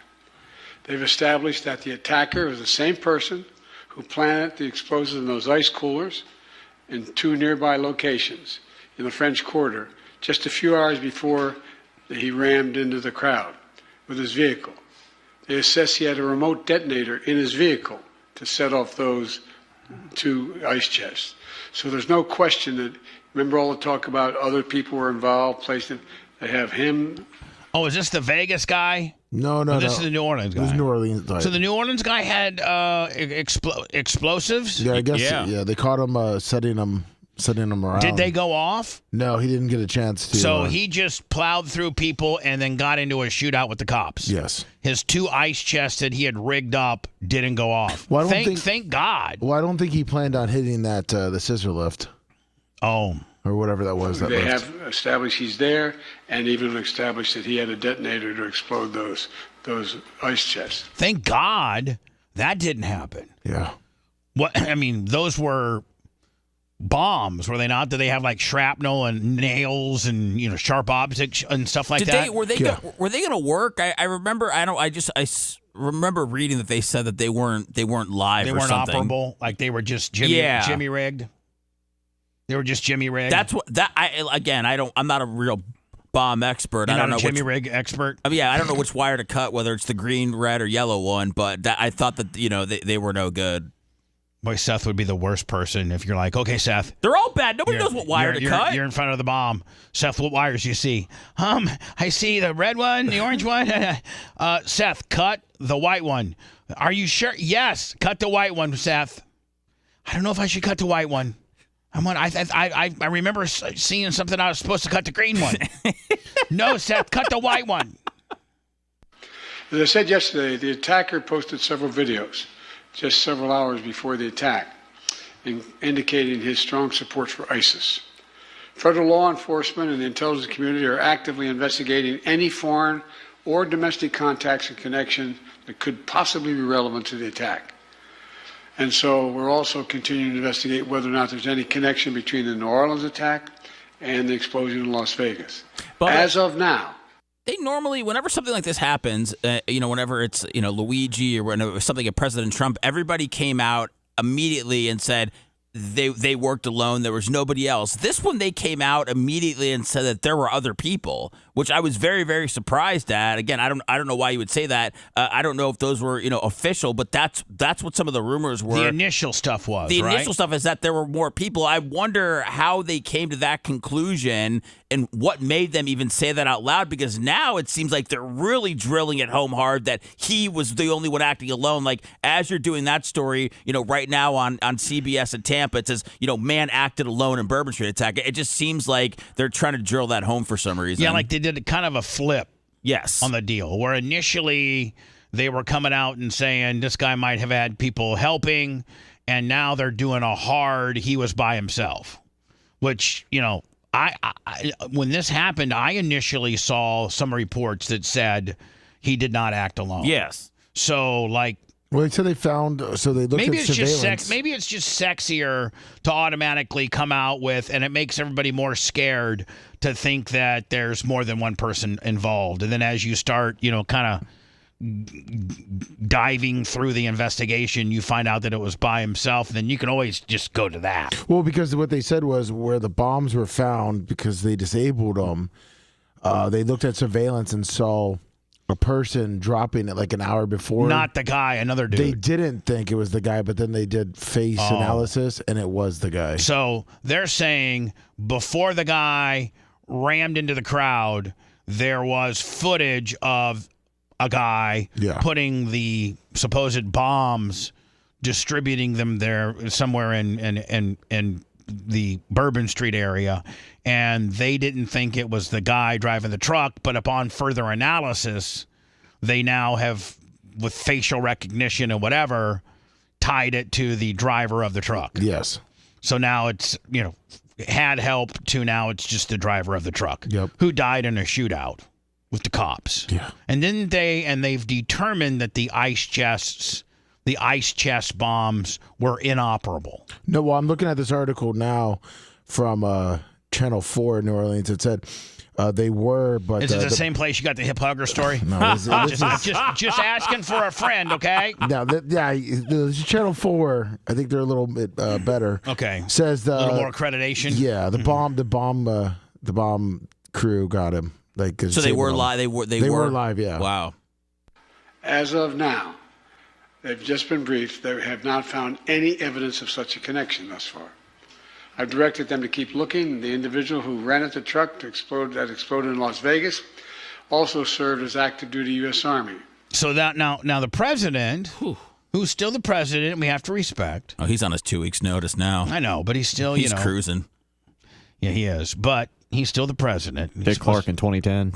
He's taking 2-hour lunch breaks. But he's saying that he's saying no connection between the two, right? Vegas, New Orleans, no connection. Yeah, and he acknowledged the Army service and the rental company. Right. Also. And the FBI is working with the Department of Defense on investigating, including the service members' possible motives and all those he worked with, who served with him, with things he'd say and do. I directed my team to accelerate these investigations so we have answers to our unanswered questions and making every single resource available to get the job done. And we're going to share the facts as soon as I learn them so the American public doesn't have to wonder. In the meantime, like I said last night, New Orleans is a city of tremendous spirit.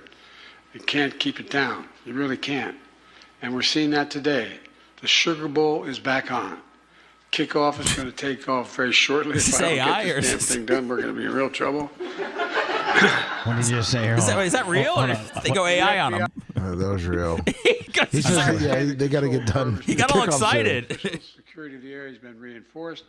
People in New Orleans are sending an unmistakable message.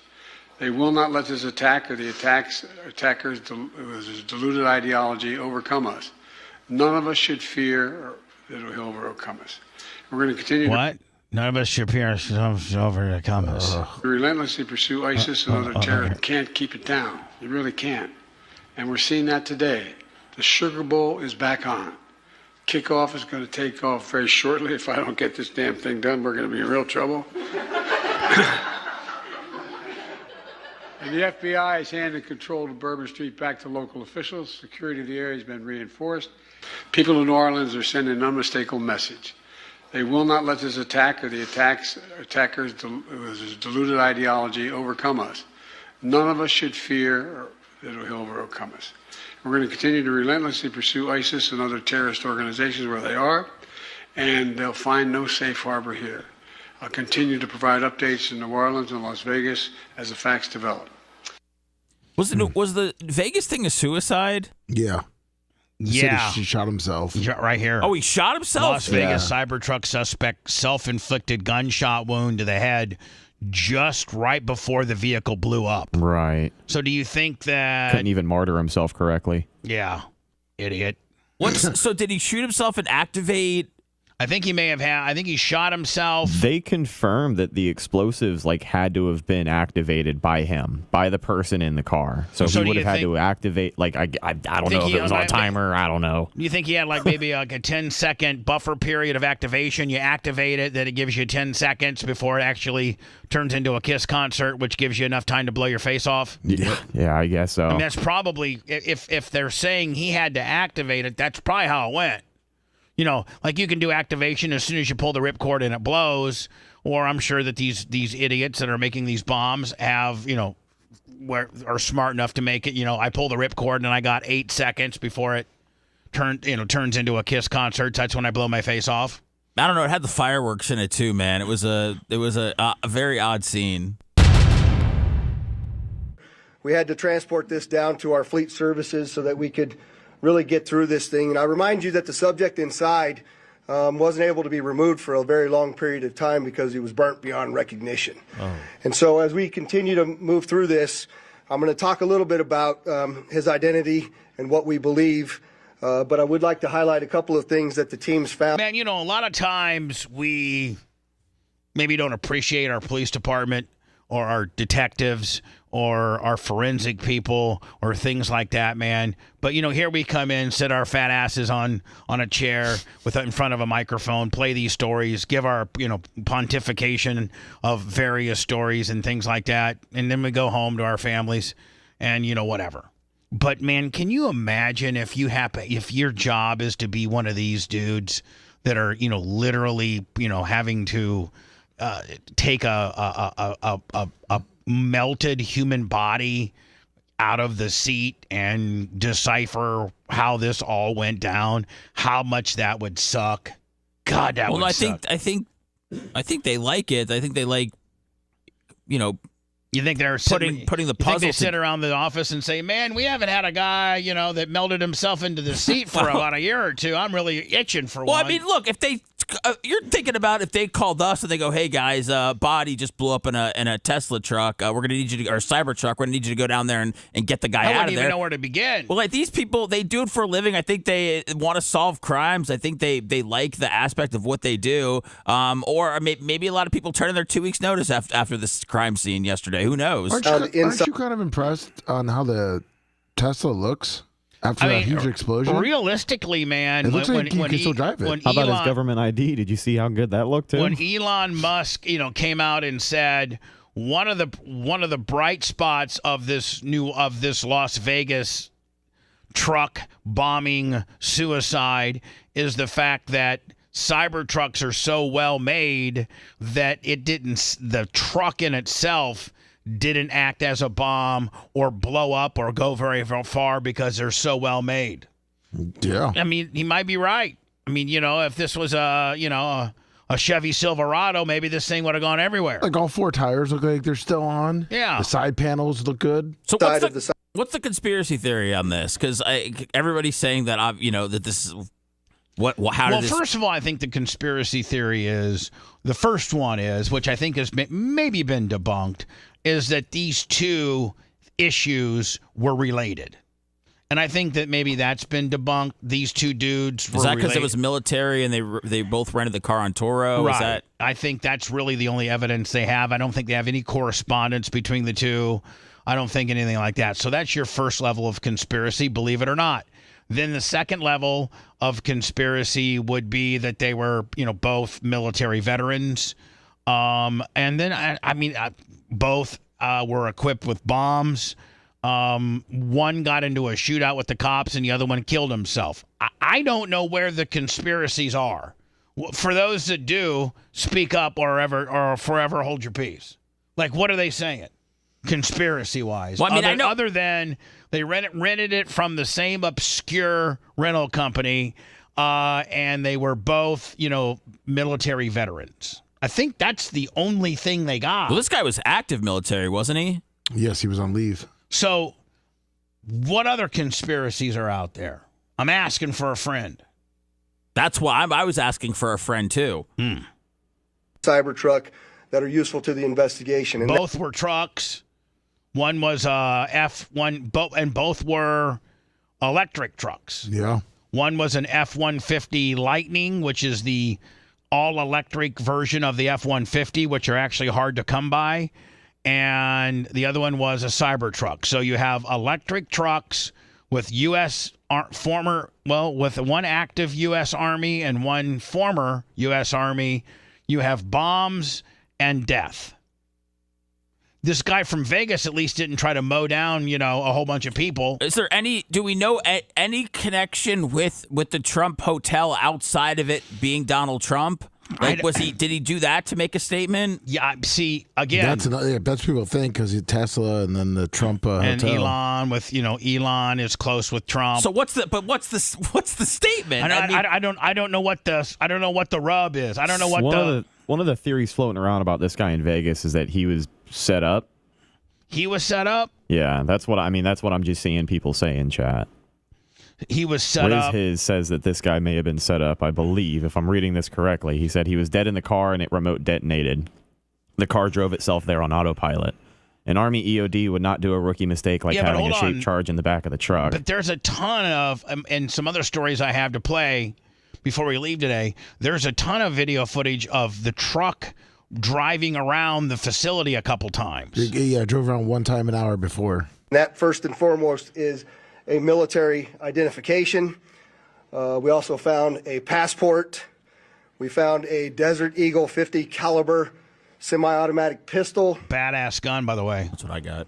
And if you'll notice on a lot that gun would knock you on your ass. Yeah, so if he shot himself in the head with it, what would it do to his head? Oh my God, it would completely 100% explode your head. Oh. It would be you could not identify a person. That is such a volatile round.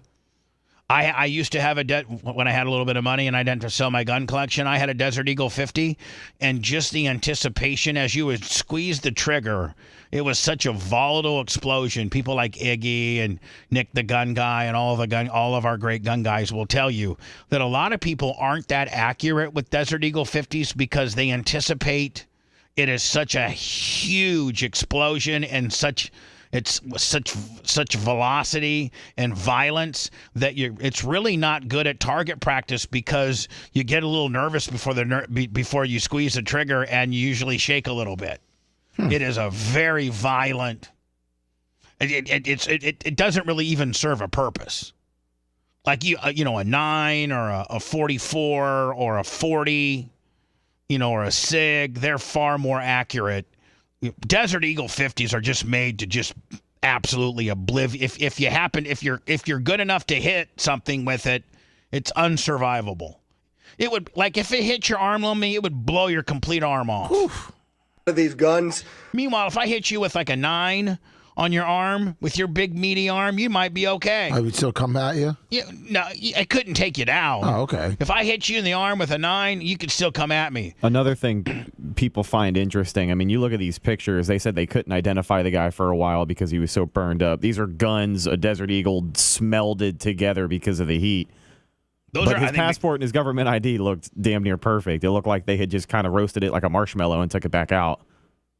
So people have also been talking about that. Talking about the fact that his IDs are intact, but everything else is melted down to zero. Right. Here, they're almost just burnt beyond recognition as well. There's a SL. Well, just maybe goes to show you that the guns were closer to the bomb than his ID was. Well, the one gun was between his legs.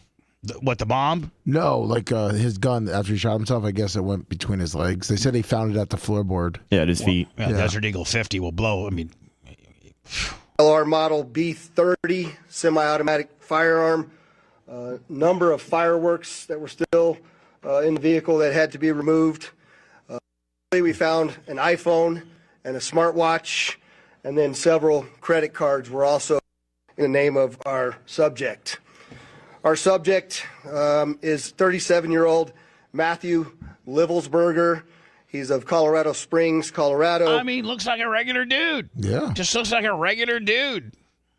Born July. Be driving Crown Vics this weekend at Bubba Raceway Park. Looks like an offensive lineman. He does. 27. Left guard from UNLV. Yeah. In 86. 2nd of 1987. Now, as you'll see here on a picture of his driver's license, let's see. The question really still remains for me, and I know that. By the way, this is the Vegas guy that took the Cybertruck in front of the Trump International Hotel, had a bomb that he self-detonated, but prior to detonation, he blew his face off with what we're thinking might be a Desert Eagle 50 that was found on the scene. So the way we're wading through this in our internal investigation is he pulled the ripcord for the bomb. Lummy, he had like a 10-second delay on the bomb deal. Yep. Blowed his face off, and then the bomb went off, and the Cybertruck was so well built that it didn't end up really. Nobody got killed. A couple people got hurt that were walking in and out of the hotel or general proximity of the truck, but nobody else beside this guy got killed. And then he put a whole bunch of fireworks in the back, and we had a little bit of a fireworks show. So we had a bomb detonation. First of all, we had a head blow off, a bomb detonation, and then, let me if I went down and spent $300 at Galaxy Fireworks, they had some bottle rockets. That's right. There's a lot of. This all happened in front of the Trump Hotel with an active, with a guy that's in the U.S. Army active. You folks in the media. Who was born in 86, I think. Media that are identifying this person as a person in our vehicle. As I mentioned to you already, his body is beyond recognition, and I do still not have confirmation 100% that is the individual that was inside of our vehicle. And so as I'm calling it now, the subject or person of interest, I will not come back until I have the confirmation through DNA or medical records that this is indeed. Well, they're saying that this is the guy, but he's burnt beyond recognition, so it may not be the guy, but it's the guy. I mean, the ID and everything else. Please. The subject inside of the vehicle. Now, further complicating this identification of this individual, we also discovered through the coroner's office the individual had sustained a gunshot wound to the head prior to the detonation of the vehicle. And if it was the 50 cal, phew. One of the handguns was found at his feet inside of the vehicle. Well, another conspiracy is just how they have all this information about who the guy is. He has all the information, but like the school shooters, it's always a lot of information, or the Trump guy too. And then also the other Vegas shooter from the concert. They didn't have that much information on him, but like this guy, they have everything, his ID, his passport. He used to have patriotic stuff on Facebook. He was 100% loving his country. He loved Trump, and he was always a very, very patriotic soldier, a patriotic American. It's one of the reasons he was in special forces for so many years. It just wasn't one tour of duty. This is somebody describing this guy, this Matt, whatever the hell his name is. Matt was a very skilled warrior. He would be able to make it if it was, and he would be able to make it, if it was him. And if he had did this, he would have been able to make a more sophisticated explosion than using propane tanks and camping fuel. Sounds like something Lummy would come up with. That's right. Some of it doesn't make sense. When he had the skills and the ability to make something more, let's say, efficient, his skills were enormous from what he had been taught in the military. He could have fashioned a bomb that would have obliterated half of the hotel if he seriously wanted to hurt others.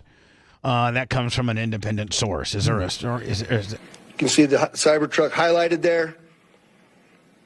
Oh, yeah. So, Lummy, this is surveillance of the Cybertruck driving around the Trump International Plaza or hotel in Vegas prior to parking and blowing up. Yes. So these various conspiracy people saying that he may not have been in the truck, or he might have already been, somebody might have killed him, or he may have killed himself, put the truck on autopilot.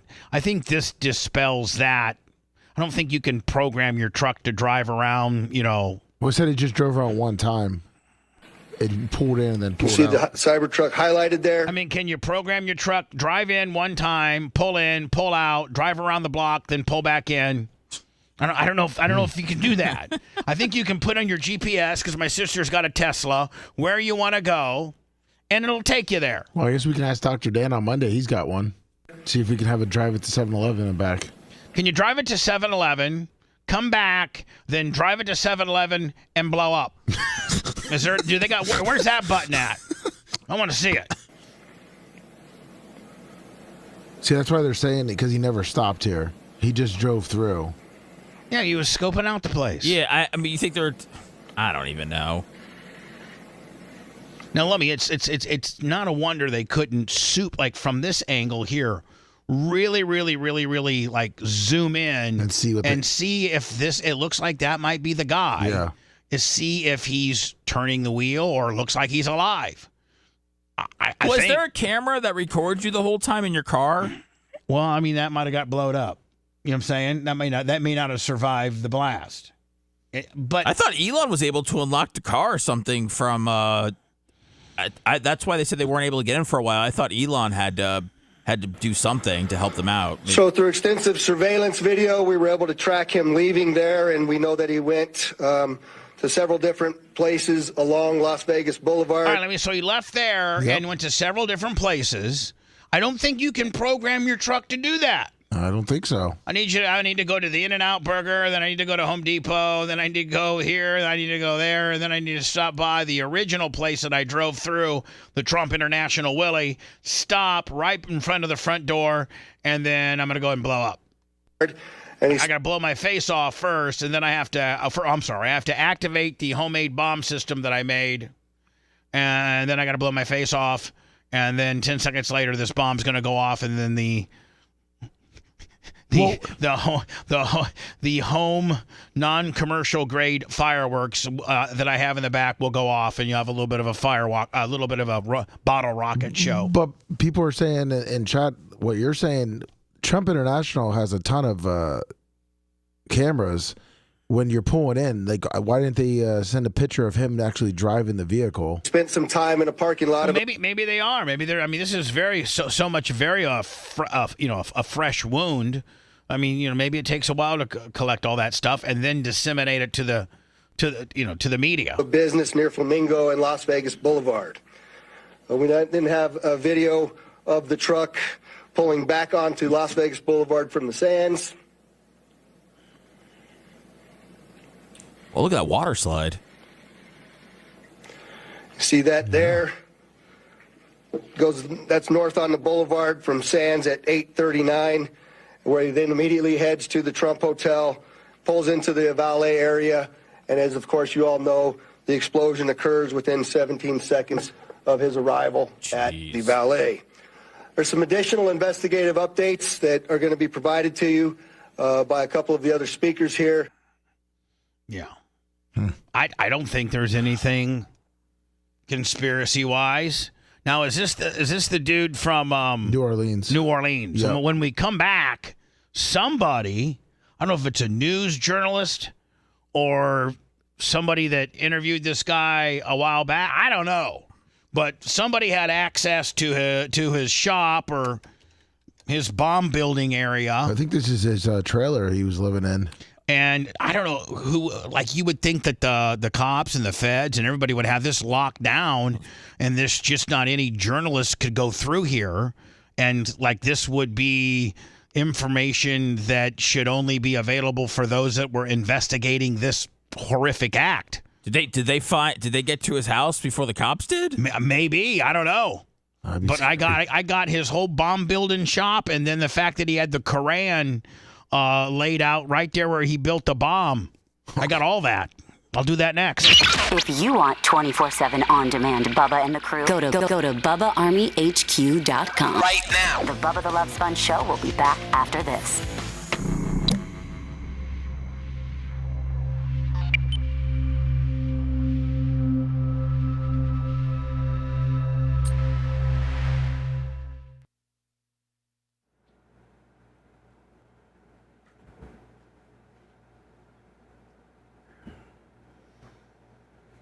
Big Red said he doesn't see any gun flash of him shooting himself. He didn't what? There's no flash of the gun when he's shooting himself while he was sitting there.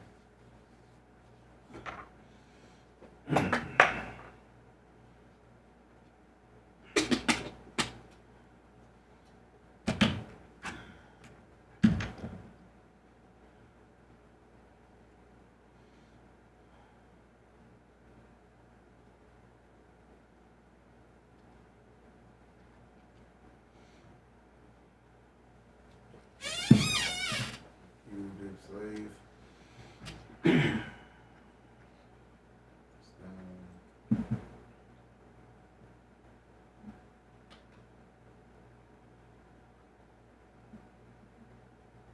Seth. Yes, sir. Do you think it's a conspiracy? No, sir. I think just he's playing. I think this is a suicide with a massive ego. Which one had the ego? The army guy? Which one? The Vegas guy wanted to cause a scene. Oh, you think he got jealous of the guy in New Orleans? No, he had to one up his buddy. I mean, I just take the information, what we have. I don't try to add too much color to it. It seems like the guy in New Orleans was pretty much an ISIS guy, so, I mean, that seems somewhat cut and dry to me, especially if he was working alone, but I'm a simp, I'm ignorant.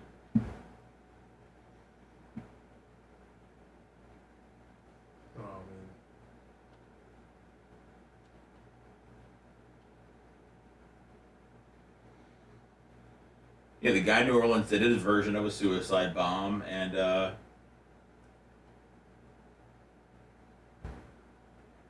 Vegas guy was either, like I said, killed himself with a big ego, or was fucking set up big time. But who's they? And I don't know. It's true. What's up, Thomas? What's up, Troy?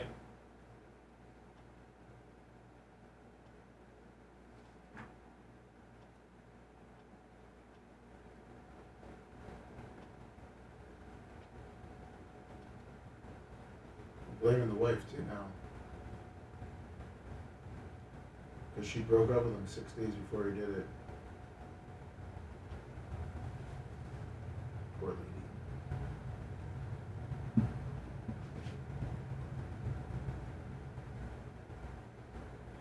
What up, Johnny Z?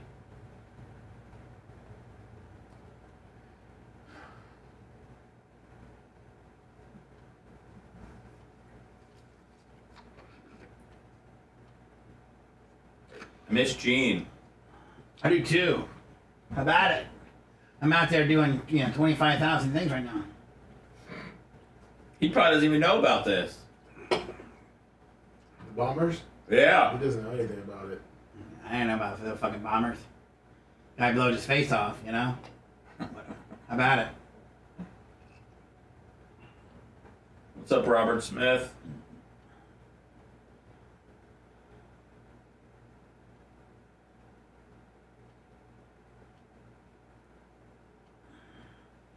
How about it? Yes, sir. Thank you for the moonshine. Don't you get Amy?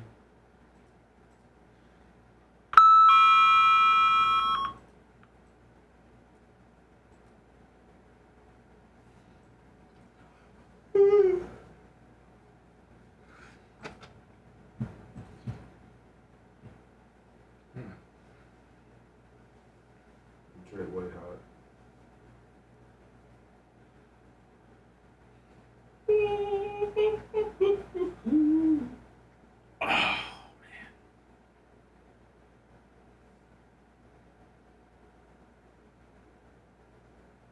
Should I get a CERTA posturepedic bed if my back hurts when I wake up in the morning?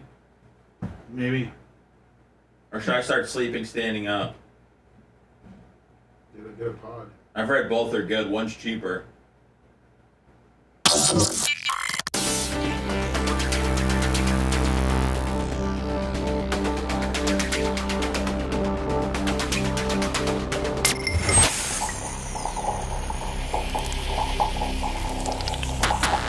Broadcasting live from the Aquabito studios. Aquabito.com/Bubba. It's the Bubba the Love Sponge show. Got a big race tomorrow night. It's the annual Bubba Raceway Park Ocala Speedway Hangover Special. I think 2,000 to win street stocks, 2,000 to win V8 Thunder stocks, I think 1,000 to win late models, 800 to win modifieds. Should be great. It'll be the first race, Lummy, that we've had since I've put all the new material on. And I'm excited, really excited. Now, I think it's going to be cold as hell. I'd actually, consider if Tom Bean would agree to reschedule it for the next weekend, but next weekend's supposed to be just as cold. It's going to be colder next weekend. Right. It's going to be in the 30s. I don't know if DJ Diesel's available that weekend either. Yeah. Is that who Buck is? That's Shaq. Oh, Shaq, yeah. And then the next weekend, Lummy, is BARP. I can't have a race during BARP. Nope. And then the next weekend is our UMP Modified, the starting of the Winter Nationals, the UMP Modifieds. And then I got a week. I guess I could do it the last week of January. But, I don't know. A lot of things come up during that rain and a lot of stuff. It's just going to be in the 40s. Yeah, but, people sitting on aluminum bleachers don't like sometimes 40's a little much for them. Can you bring your Bubba Army blankets and sell them there? No, shut up. I'm not going to pay $30 for a Bubba Army blanket. I might as well just... Lummy, the only chance I got is to sell cheap hot chocolate. That's it. There you go. Take a look inside New Orleans terrorist... I can never pronounce this guy's name correctly. Was it Shamadsud Dean Jabber? Jobber? That's what I thought. Whatever. Jabbar? We are here inside. Here's what I understand. So this woman's, I guess, from the New York Post. How did she get this access?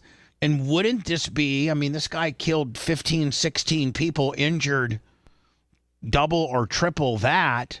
This is the New Orleans guy that got the Ford Lightning all-electric truck from the Temu rental site and drove down Bourbon Street and got into a gun shootout with the cops. He ended up dying after killing what's said to be 16 people, injuring 30, 40, 50. It is a lot of access for less than 48 hours later. Yeah, and so, literally less than 48 hours, we have what looks to be a journalist from the New York Post walking us through his shop or his little basement shop of where he put together these bombs. It was his house, right? His trailer? That's trailer. That's where he lived. This is his trailer where he lived, where he assembled all this bad stuff, and including having the Quran out, and I guess, I don't know, on a particular page, or he was just reading it. And I don't understand how the feds or the local authorities have not locked this up as a crime scene, and how anybody, except for the authorities, could have this access. We are here inside the New Orleans terrorist home. You can see that it's been clearly destroyed, the door at least. The boys came in, Lummy, with flashbangs. Gov took that door right down to zero. From the FBI raid yesterday, but if we walk through the home, we see some signs of what he was up to. He had this work area here, lots of different chemicals splayed around. I cannot understand how this would be allowed. Well, they got, it seems like the FBI got what they needed, right? Did they? Well, she said they raided it. But what I'm saying is, like, it should be police taped off. And, I mean, it's still, again, we're 48 hours removed from this. But anybody could get in there. But I mean, unless a police is going to, sit out there, anybody could climb through. But you would. Didn't she just say there's a bunch of chemicals laying around? You would set a guy out there until your lab and your guys have absolutely, like, what if they needed to go back and look at something? Now this crime scene has been breached, and people have been able to traipse through here, so nothing now you can use. You can't use anything that they find out of this place now because it's been, people have had access to it. And different electronics. Unless it's a controlled deal where the investigative agency wants the media to report this. They've gotten what they needed, and they've hand-selected the New York Post, which is a pretty big distribution point, to go ahead and show, to further propagandize this person, right? Yeah. This is, again, a work setup. Left receipts. Nice floors, Lummy. Yeah, actually, it's not bad for a trailer. Very unkempt in here. If we go over here, actually, you can see the Department of Justice documents here, the search warrant, and the property that they recorded here, which seems to be a lot of chemicals. Again, just left in disarray. We finally know what Anna's doing nowadays. There's a bedroom back here, and what appears to be his collection of religious materials, his Qurans, an open Quran with a passage there, as well as even the Bible here, but mostly books on Islam, and his prayer rug just to the left of me here. And if we go back, there's another bedroom here. Jeez. You can see he left all these belongings, contact lenses, personal belongings, his bathroom. This seems to be some sort of workspace, again, with other chemicals. Lummy, I'd be cleaning that place up and putting that on Airbnb immediately. You can get $80 a night for that. Easy. Here, the light's still on. Some kind of station set up here. We're not really sure what that was for. In what we can assume was also a bedroom. You can see clothes left here. I mean, what's he supposed to bring everything with him when he kills himself? Now, is that a Palestinian deal? Seth? Because isn't that kind of look like a? You mean like Islam or? Yeah, don't the people that like the head dresses or the scarves that Palestinians wear are in that kind of that pattern? It could be Bubba, or it could be just see if it's a shirt. Let's see if she identifies it as a shirt, or is it a Palestinian gimmick? Hold on. You can see clothes left here, and just a sign that someone was here up until. All right, maybe it's just a black and white checkered shirt deal. Those last few moments when neighbors said he left just before the New Year's holiday, saying he was done with his lease, it was up, and he was on his way to New Orleans where he would live. Oh, yeah, so indeed, Lummy, he was a renter, and there's going to have to be somebody that owns this place come in and clean all this out and relist it.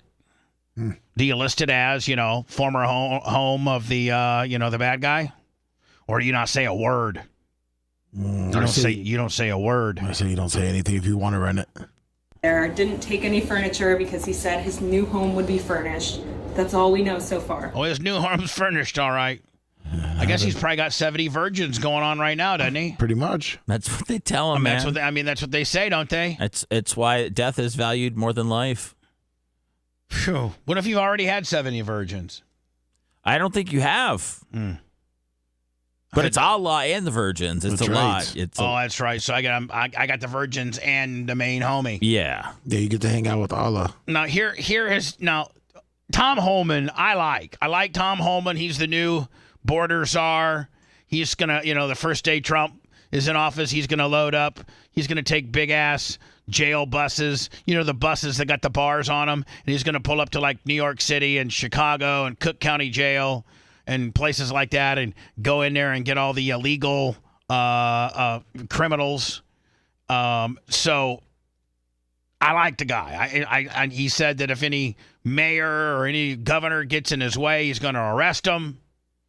And so I like that. But he's not in power yet. He's not going to be in power until, January 20th. He's a media darling, though. He's done a lot of interviews. People really seem to like his, his attitude on things. But I don't agree with him on this. I think he's overextending a little bit here with regards to I read this. I mean, I watched this a little bit earlier today, and he tries to connect the two. And I really just don't think that there is any connection. I don't. And I mean, I guess that might serve his purpose a little bit better to tie these two together and get people all riled up. But I really don't think these two don't have a lot in common, except that they were both former military, one current, which a lot of men are, and they both used electric trucks rented through this obscure Temu website.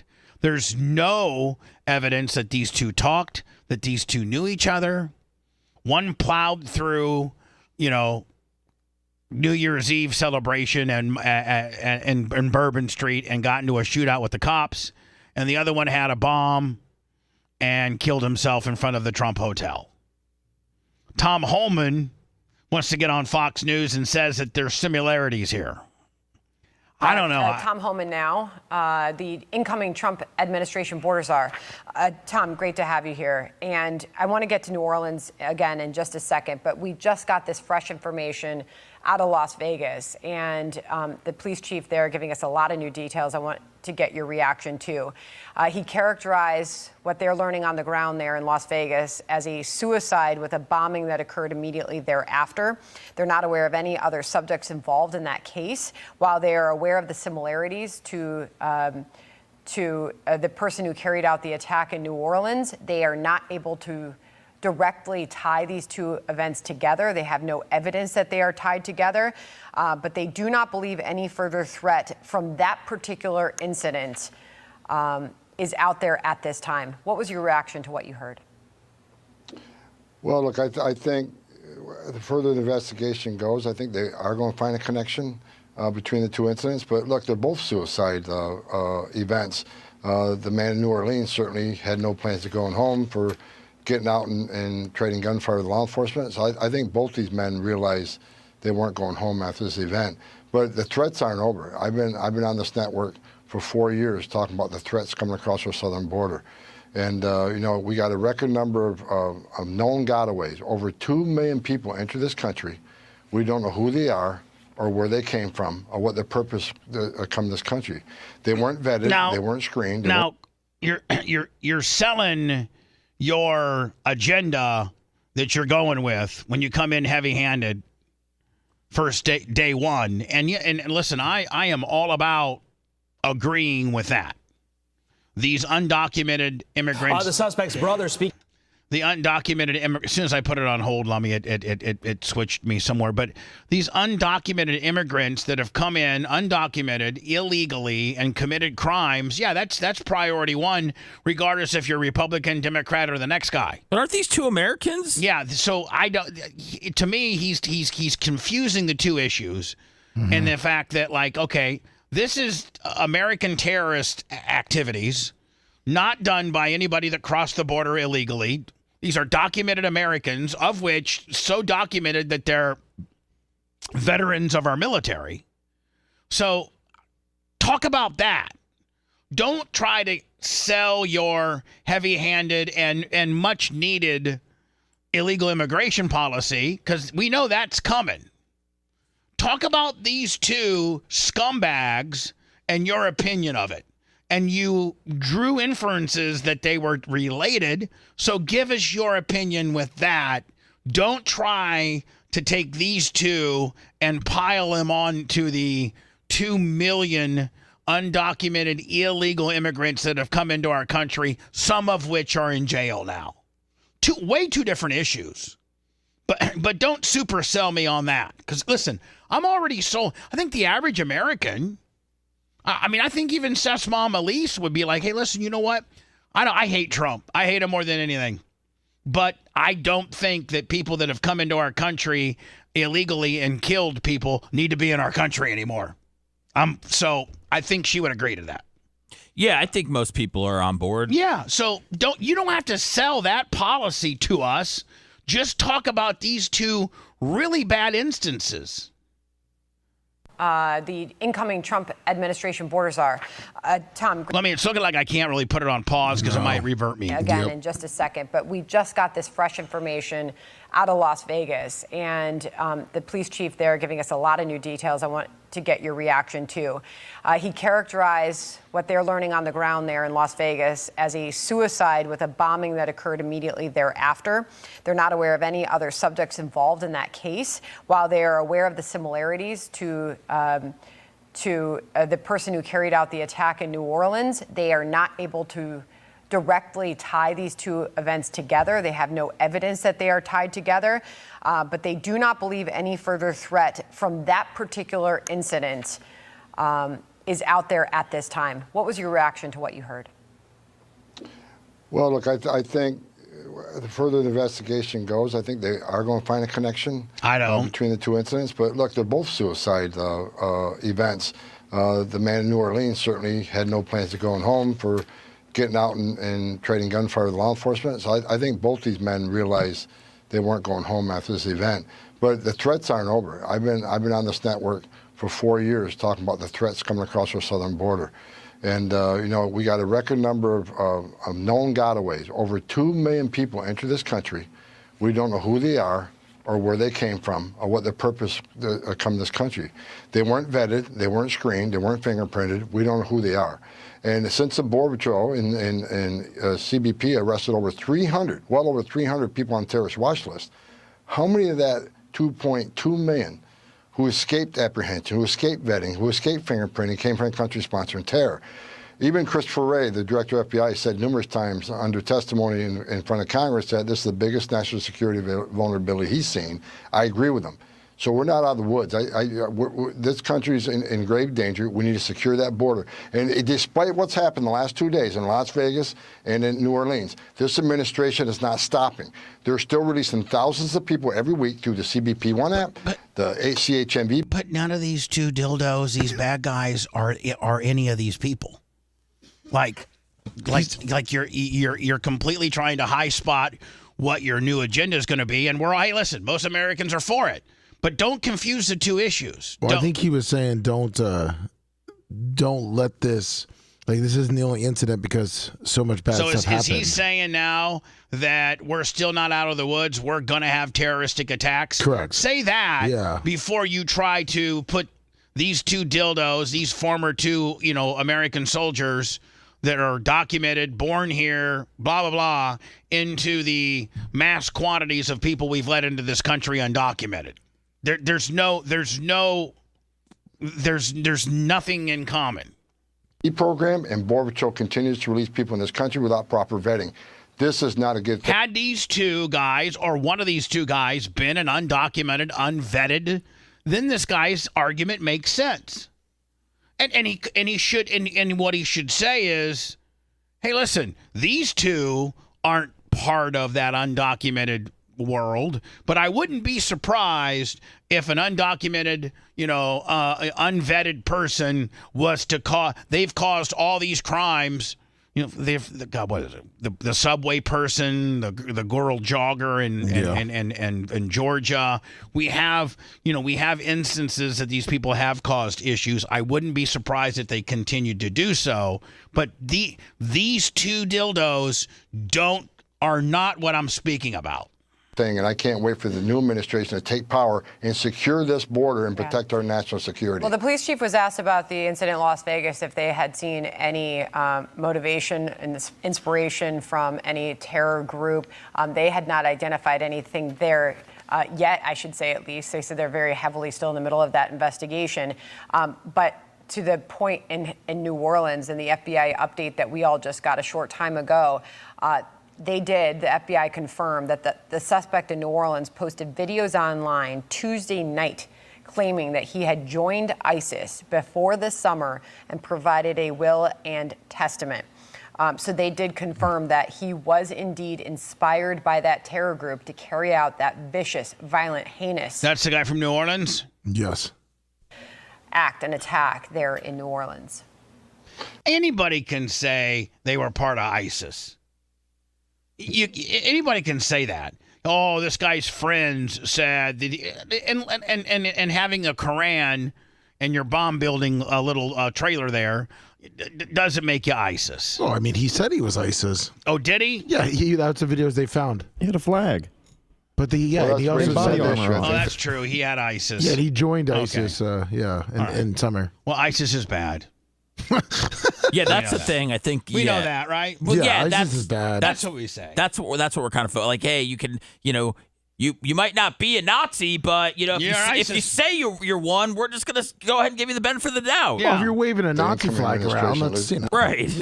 I mean, if you can say you're not a Nazi, but when you go down and mow down a bunch of people and have a Nazi flag, well, you might be a Nazi. Yes. Need to look at insider threat. I mean, insider threat analysis has been put in the back seat by this administration. We got two people who served in the military that were that committed these terrorist acts. We need to really dig down into insider threat in our military, in our federal service, whether it's the FBI, whether it's other agencies, whether it's the military. Insider threat's a big issue, especially in. Well, we've weaponized our government now for the last 16 years. Our government has been weaponized. Trump fought it for 4 years. Don't think that Biden's not going to go through it now. Trump just ain't going to turn the other cheek and try to run the country officially. He's going after Disco Joe. He is. Well, Disco Joe's not going to know where he's at. That has infrastructure. Joe, you're indicted for a bunch of bad stuff. I just want to be with Jimmy Carter. Well, you're going to be. Structure responsibilities. We need to drill down and find out about this inspiration and what insider threat is currently in the United States government, military, and in the United States government. See, here's the problem. Our politicians have divided us all so badly on both sides of the deal that even people that work in our military hate the commander-in-chief. They hate him, regardless of who they are, whether they're Biden or whether it's Trump. Or whether it was Biden or Barack Obama. The people that are in our military hate the president. And we've divided we just cannot get along politically. And that causes a divide even in the people that are supposed to be protecting us and the president. They hate us and they hate him. A certain portion do. That's so unhealthy. It is so unhealthy. You don't think it's always been that way, though? No, you think the military's always been lockstep with who the president is? Nope, not at all. But I never think it's been this bad. You know what I'm saying? I think it's always been, listen, okay. I mean, this guy is not representing the whole military when he goes and, blows up his car in front of, Trump Towers or Trump Plaza or whatever it is. I don't know. Is he? I don't think he's representing the military. He's active. He's active military. He's active military. He's blowing up Trump's hotel. I don't know, man. I think I think our country's very unhealthy right now in several different ways. Politically, at the very top, we are the most politically unhealthy that we've ever been on both sides of the fence. It's win at all costs. It's weaponization at all costs. It's gotcha at all costs. It's a scary time. If I was Trump, I would quadruple my Secret Service. Quadruple it. What if you're a valet at one of his hotels? I would quit. I'm working on the inside. You know what? I'm asking if I can get switched to laundry. Can I go to housekeeping? Valet's going to be on the third floor now. Yeah, I'm going to go to housekeeping. Listen, but you made $300 a night parking cars. You only make $100 washing sheets. I know, but I won't get my face blowed off washing sheets. Yeah, $300 is no good to me when I'm dead. Right. Service and address them right away. We got to address insider threat. We have to. We can't let this go on any further. Tom, just to circle back there, you said earlier, and you just referenced again a terrorist connection there in Las Vegas. The police chief said they haven't identified that, but to your point, you said you believed as this investigation carries out in Las Vegas that I believe you just said you believe they will find a connection. Do you have any other information or have you been privy to any other information other than what we just directly heard from the police there in Las Vegas? No, I don't. This is a gut feeling. I've done this for 3.5 decades. I just think there's too many similarities, too much coincidence. I think something down the road they're going to show there's some sort of connection. Whether it's this, they got, you know, whether it's some same network. No, you're wrong. And I like you. I like your plan. I like how you're going to come in and boss hog and get the bad people out of here. I like it. I just think that this is a little bit of a stretch. Or where they got the tools to pull these terrorist attacks off. I just feel like there's going to be something down the road, and I could be wrong. It's just a gut feeling I have. Got it. You know what? I think if I was the president, I'd tell Tom, let's go ahead and back off on the media appearances. Everybody knows what we're going to do. Oh, come on. Trump loves it. You think so? so? Well, maybe he started getting paid early, and so now he's just doing the media to kind of make it look like he's doing stuff. Maybe, exactly. Or maybe he just, started his Insta, and he really wants to build that up, too, right? I mean, he's getting free. You're live on. I mean, you basically are live on any network at any time you say anything. Well, we know that this guy's going to, round up some people and toss them out of the country, but he's going to be one of the most popular and high-profile figures that comes out of the next 4 years. Absolutely. He's going to be one of the rock stars that Trump produces. Just like when Clinton was in office. Do you remember George Stephanopoulos? Oh, yeah. He was a stud. Wasn't he the press secretary? Was that when he was he? He wasn't chief of staff, was he? He was the press secretary, wasn't he? I thought, was he? I know that he turned it into an unbelievable career for one of the major networks. Looks like he was the senior advisor to the president and White House communication director. Former waitress reveals the note Donald Trump left for her under his plate. He tipped her $200,000. Was that $11,000? Oh, no. Oh, wait, no, tip two. Oh, it was $11,000 was the dinner. Okay, that tip. Yeah, you're right. How much was the dinner? It says $111. So the total, the tip's $200,000, and the total was $211,000. So the dinner was $11,000. Yeah, the dinner was $11,054, and he tipped her $200,000. Man, Seth, we only need to work at that place one day. Is that real? I feel like probably not. Probably came from the same place that gave us the hip hugger. I just feel like that'd be a massive press. It's from the Kokomo Press. It's a massive story. Want to listen to the show on demand and on the go? Enlist today at BubbaArmyHQ.com. Sign up and start listening. The Bubba the Love Sponge Show will be back after this.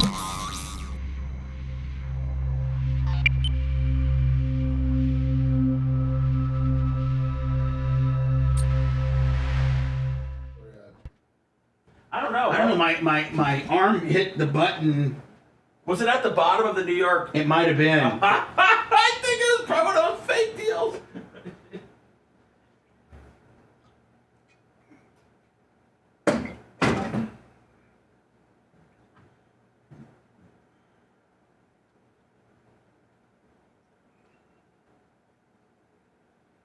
I don't know, Radio 11.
No PayPal Cash App.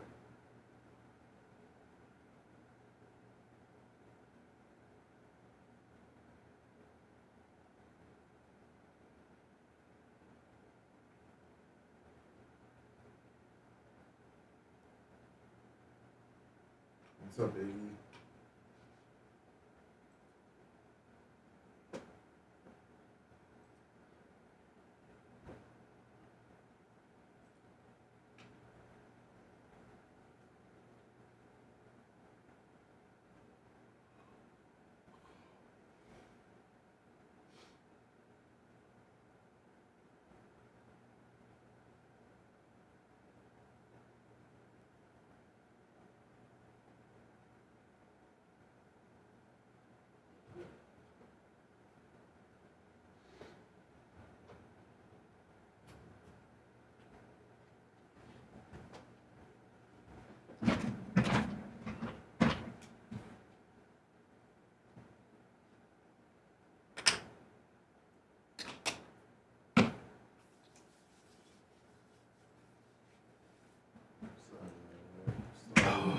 I need that beard gimmick.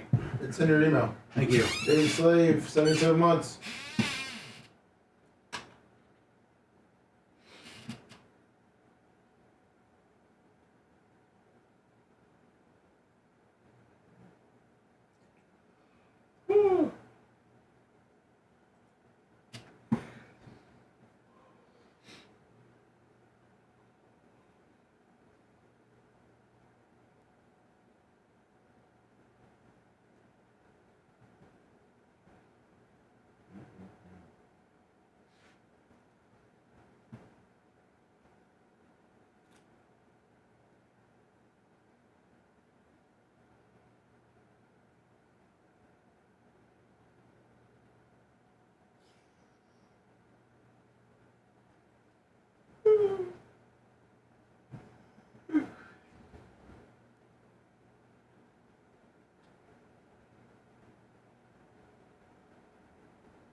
When I wake up in my makeup, it's too early for that dress.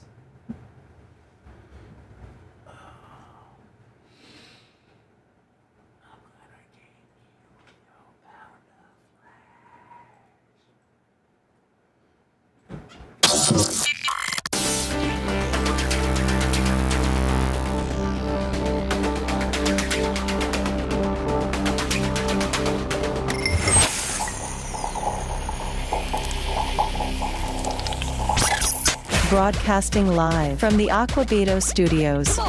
Aquabito.com/Bubba. It's the Bubba the Love Sponge Show.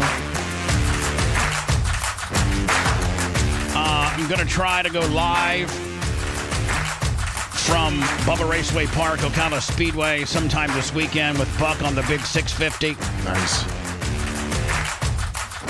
Maybe I'll go live, me race directing on Saturday night, as we're going to have a huge race this weekend. 5 or 6 different divisions, 2 of which pay $2,000 to win. It's the infamous Hangover Special. And then, of course, the Winter Nationals coming too. Trying to get the Cream Machine Lummy done so that I can broadcast from it. And that'd be awesome. Maybe mix minus myself right on in here. And, try to embrace modern technology where I can, not necessarily have to be here, but still be on the show with you guys. Which I don't think, it would just be like piping Alex. It'd be like when we pipe in Alex, right? You guys would just be piping me in. You'd sound better. You'd sound like Shannon. Oh, I would? Yeah, because you know how he's got the Convex. I sound like crap right now. No, you sound like God. Thank you. You sound great. You, by the way, Rhett, have the best processing of all of us. You sound the best. Yeah, Macho's back here hitting switches all day, so it's on him. Doesn't he just sound like I sound like I'm in a 10 box compared to that guy? My video editor's got the best processing of all. That's right. I'm not hating, kid. I ain't hating one bit.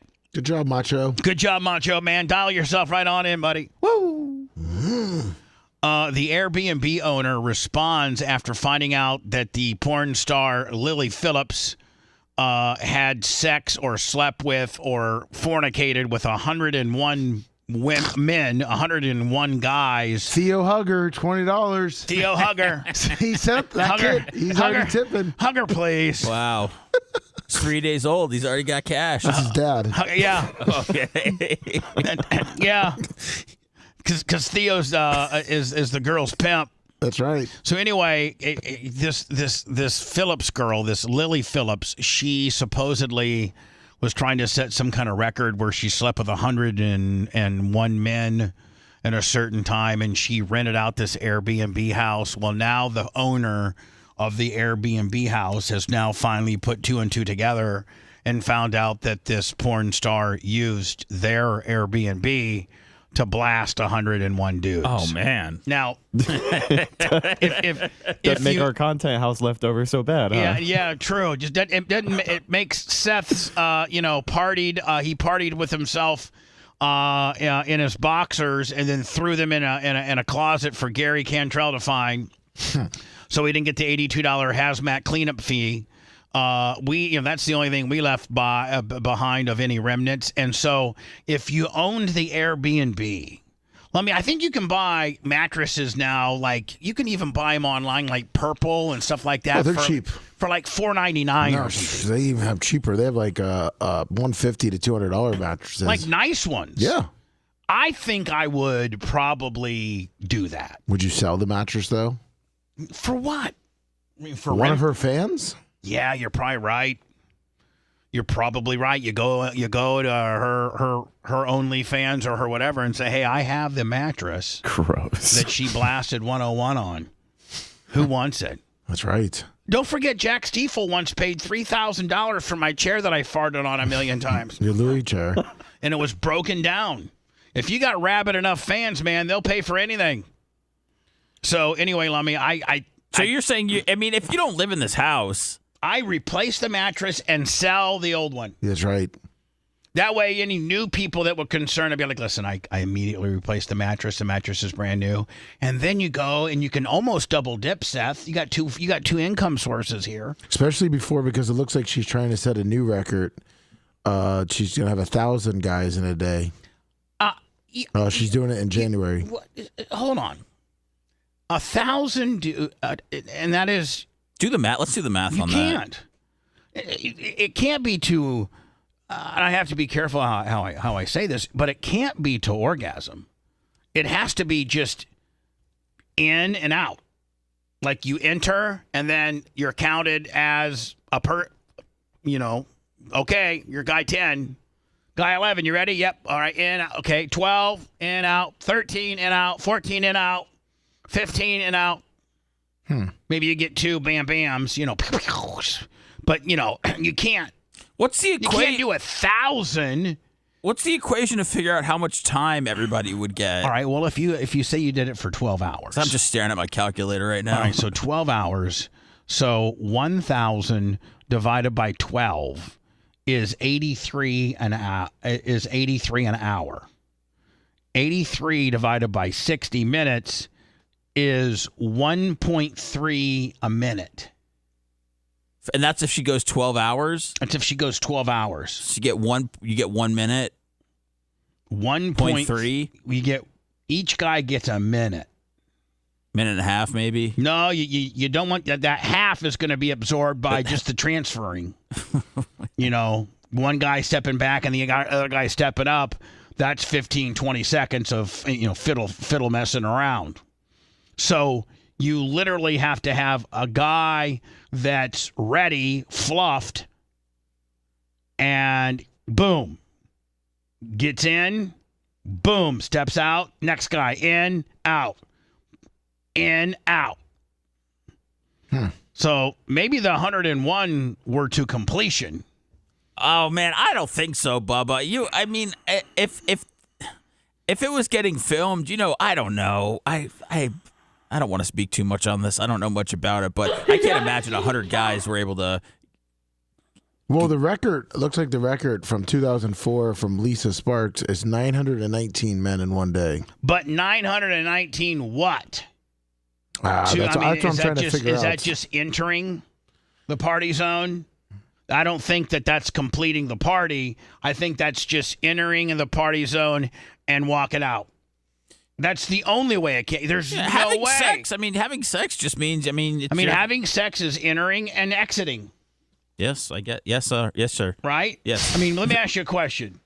If Phoebe said, Seth, I caught you entering a girl. And your excuse was, Phoebes, I just stuck it in, and then I immediately pulled out and didn't do nothing else. You might as well have made love to her and blasted her for an hour, because the minute it goes in, you're done. I agree. The official act has been completed. Yes, sir. So that's what all of this is, 999. It's not 999 people that have completed the party. It's 999 that just started the party. But, Bubba, I mean, just imagine being in line. I mean, imagine being number 300 and you got the guy who's in front of you and behind you. And what are you doing, man? I'll tell you what you're doing. You're tugging on it, and you got a couple fluffers. Tugging on, but what are you doing with your life, I mean? You're a loser. I mean, you might as well be working drive-through at Burger King. I think that's... I'd have more respect for you. Wait, is she the loser or these guys? Or is it the guys that are the... I mean, I understand that they wanted to have sex with a good-looking woman who you follow on OnlyFans, but to be in the mix with 100 or 1,000 other guys... I don't want to be, guy 974. I want to be guy 1 or 2. Okay, I'll be 2 or 3. All right. I mean, 2 or 3 ain't bad. In fact, 2's the best.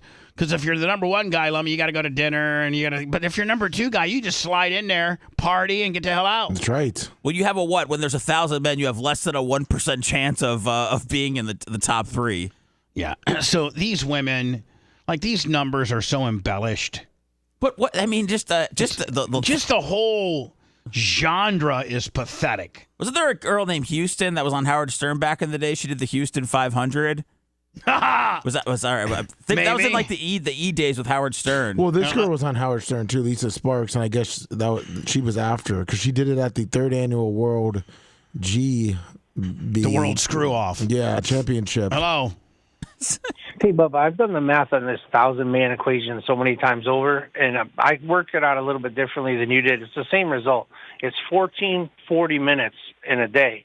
Divided by 1,000 men, that's about 1.4 a man, right? I had 138, so I called it 1.3, but I guess you'd call it 1.4.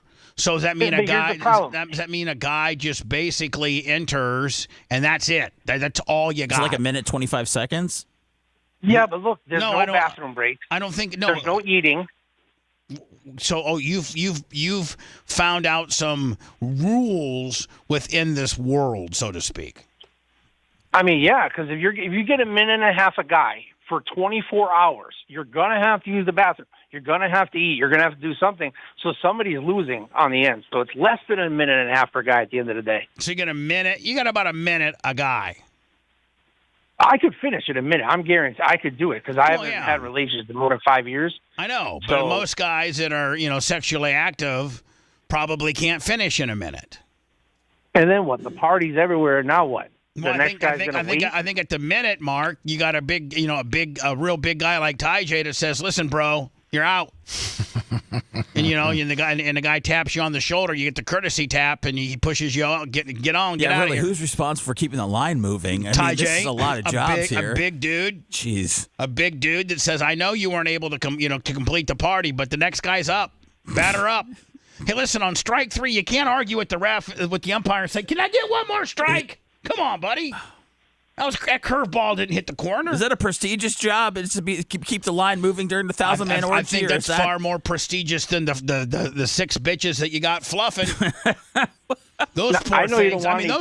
Those are the unsung heroes. The poor little fluffers that got to keep the guy. Would you go first? I wouldn't go at all. I don't have any desire to have sex for 1 minute. I don't have any. Last because I get all the excess time. Any extra time that's left over. Hold on, excess time. Do you know how wallered out after? I mean, you go last. Be like having sex with a warm mayonnaise jar. You can't even hit the sides. Jesus. I had a girl like that from Chicopee. I'm sure you did, Joe. You probably had her on angel dust too. Oh. No, not at all. Way before I ever touched angel dust. That was only 1 year of my life. I know, but that 1 year of your life when you were on angel dust, man, you were getting a lot of angel dust groupies. There's a lot of bitches that'll have sex with you for angel dust. You've told me that. And it's sad to say, but in the sin world, that year of 2017 was the best year of my life. Sin-wise, I capitalized on sin. But now that I don't want to sin, now that I look back on it, it wasn't the best year of my life in reality. Now that you're a born-again Christian, 2017 really has the man upstairs not real happy with you. And I just really wanted to just clarify. You were talking earlier at the beginning of the show about the Bible and the birth of Jesus and whatnot. I just wanted to clarify that, yeah, of course, when the world fell and sin became real and they realized they were naked, yeah, they were having sex. They produced lots of children. Great. But I want you to know, with the birth of Jesus, the reason why it needed to be a virgin birth is because Jesus needed to be born from a clean person. And if Joseph had sex with Mary, she would be unclean. So only clean can come from clean. Clean can't come from unclean. I know it's Old Testament and it's a lot. Whatever, clean, whatever, not clean. Yeah, I got entry, no entry, immaculate conception, all that craziness. Okay, whatever. I'm also going to put 2 animals on a big wooden boat and, float it halfway across the world, too. And all the animals are going to get along. Like the lions aren't going to have a problem with the elephants, and the elephants aren't going to have a problem with the hippos, and the hippos aren't going to have a problem. Dude, that happened. That's how bestiality started. Yes, it goes all the way back to Noah's Ark. Right. Noah, there was. You know what? You didn't have 2 chicks on there, did you? No. You just had Noah and a bunch of, goats and sheep and things that he could simulate.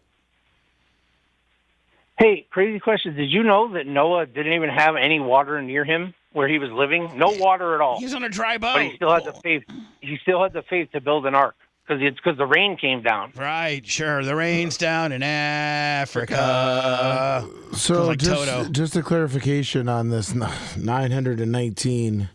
They have to finish. Gotta go. No. There's a video. No. And yes, they. Yep. No, whatever. I'm just saying they have that. Maybe there's a lot of dudes like Joe who haven't had a lot of practice. Haven't had a sex. Listen, sex is like tolerances. You do something enough. Lummy, you do 10 push-ups today, you're going to be sore tomorrow. That's right. You do 10 push-ups for a year, you're not going to be sore. Nope. You build up tolerances. Well, if you have sex. And you're a loser, and you never have sex. Well, then in 1 minute upon entry, you're going to party. That's right. Those are the losers you got to find.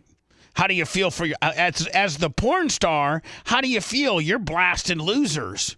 You're not even blasting dudes that know how to blast. What's your ROI on that? Like how many people want to see that? Is there a market? I don't know what your return on it is, but I think that some of these girls are driving Lamborghinis.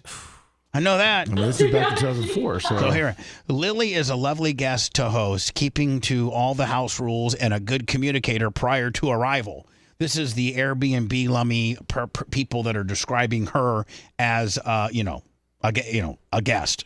Is that real? Yeah, he's not good with smells. Lily then walked us through the process that she had repeated 100 times that day. Come on in, make yourself at home, take your shoes off. I've got some hangers here if you want to put your coat up. Nice. Come on in. Where you travel from, stay on. Hey, Seth, she's giving us a little breakdown how it goes. Well, it's a little bit more romantic now that we're not having Ty J move you along and the fluffers all the way around. She's telling you, put your coat up. Here we go. Here, this is how it went down. I'll email you this video, Seth. What, Lummy? No. I'll email the video to Seth so you can understand. No, please, no. I don't want to be disturbed. Let me play this. Nice to meet you. I'll get you on the bed, make yourself comfortable, take off your trousers. and we're going to have a fun time. Because of waiting, we tried to get back into the Airbnb. We ended up being delayed by one of her assistant's boyfriends, a close-up magician who had been performing for men in the waiting room. You got guys in the waiting room doing card tricks. What's wrong? Look. Lily's PA gave us some more updates and promised us that they were nearly finished. It's definitely the busy time of the night. That door is turning into more of a revolving door. There are guys coming in and out of there constantly. They've sent out security guards and things to go get her snacks and electrolytes and just to keep her sort of functioning. Let me, snacks for the electrolytes. That's right. Oh, man. Then, finally, the feat was complete and we were invited inside. Hello. Good. How are you? I'm sore. I'm awful sore. And that was after 9. Was that after 100, Lummy? That was 100 dudes? That was 101. Okay. That was 101. Lummy, you sent me a video? Oh, no, I'm not sending it. I said there is a video of the 919. And oh, we can't play those. No, we cannot. I was going to send it to Seth. No. I'm very happy that Pornhub is now banned and, it, we don't want to break any rules here. Keep that smut off my plate in 2025. And for all my employees, let's keep Pornhub off of my servers, please. Well, we can't. I mean, we can't get it now. Now there's. Good. What do you mean? What are you mad about? Well, I don't want the FBI rolling up in here saying, Mr. Clem, you're under arrest because you got Pornhub on your servers. Well, it's legal. It's just you have to just be of age. So, I mean, you can have it. Yeah, we're of age. You're of age, right, Sponjo? Yeah, I mean, whatever. Does the FBI care about your porn intake now? I really don't, honest to God. If I look at porn, I'll look at it on my phone a little bit, but I don't really watch a lot of porn. I'm just so busy. Plus, whatever. The merch kit keeps me, cleaned out. So I'm good. Oh, man, poor woman. If you liked that segment, then you'll definitely like the new redesigned BubbaArmyHQ.com. We'll be back to the Bubba the Love Sponge show after this.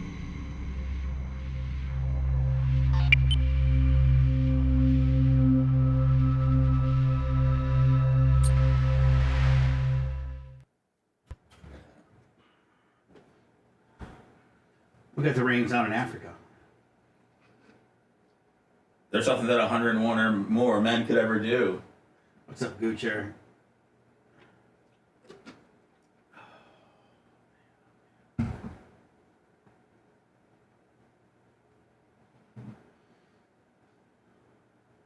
What up, Kostika? Happy New Year.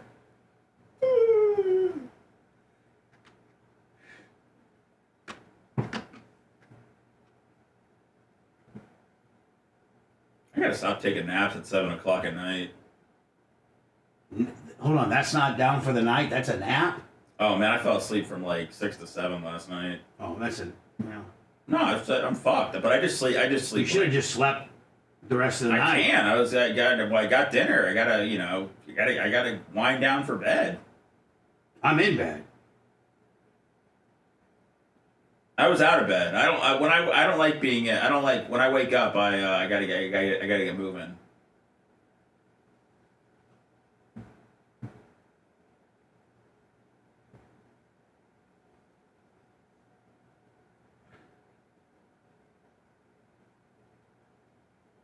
I've napped at 4.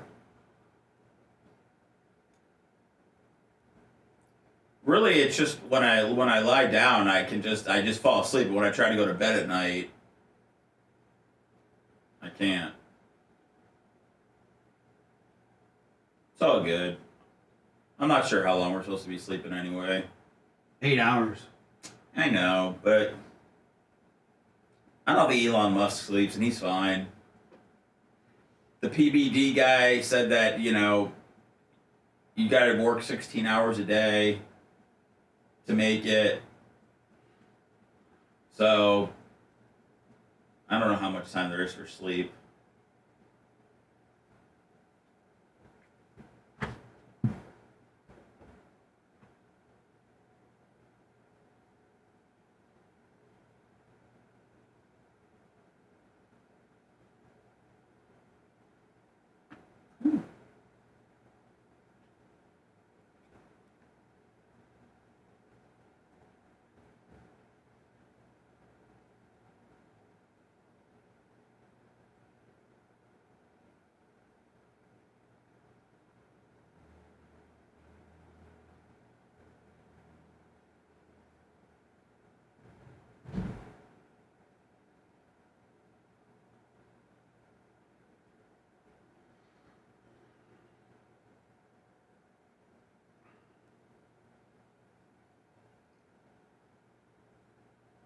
Jake, that's a weird thing to feel considering you don't really know what I do when I'm not on the air. John Costica. I knew my man would show up one of these days. I knew he didn't forget about me. Thank you, Johnny K. Who's fucking with you? I'll block him. No, someone said I need more discipline, more structure. I just go, what do I do? What do I do in my day? They don't know. I just want to know. Yeah, tell me where I'm fucking up. I'll fix it. Well, I won't, but.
Broadcasting live from the Aquabeto studios. Aquabeto.com/Bubba. It's the Bubba the Love Sponge Show.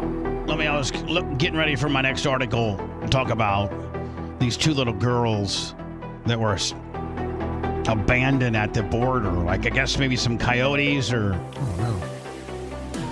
maybe their mom and dad or somebody left them at the border, then ran away.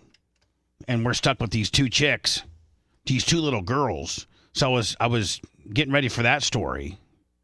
And then another story comes up where a federal judge just blocked Joe Biden Joe Biden is trying to sell the scrap metal from the border fence that has not been installed yet. Yes. And he's trying to sell the scrap metal as kind of an FU to Trump. No, I think Trump has every intention of using this metal. Once he gets in office, we're going to start maybe rebuilding or keep having construction on said wall. But then prior to that story, I got a pre-roll of Shaq.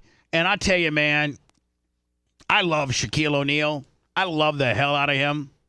But, man, they got him spread thin. He's endorsing everything from Carnival Cruise Lines to owning a portion of Papa John's to, he's done athlete's foot stuff. Everything. He's everywhere. Now, Rooms to Go, and see if you can send me the commercial. I just had it as a pre-roll.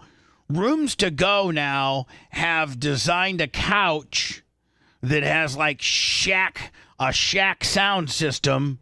It's called like the Shack of something. Oh, they're gonna say it's built for like people who are 7 feet tall. No, it's more like, built for people that want to have the sound of whatever you're watching pump through your system. Okay. And Shaq, I guess, being a DJ and being Shaq is an expert at everything from insurance to pizzas. Yeah, I was gonna say the pop. Don't forget the Shaq-a-roni. Yeah, don't forget about the Shaq-a-roni, which, by the way, I've had and is good.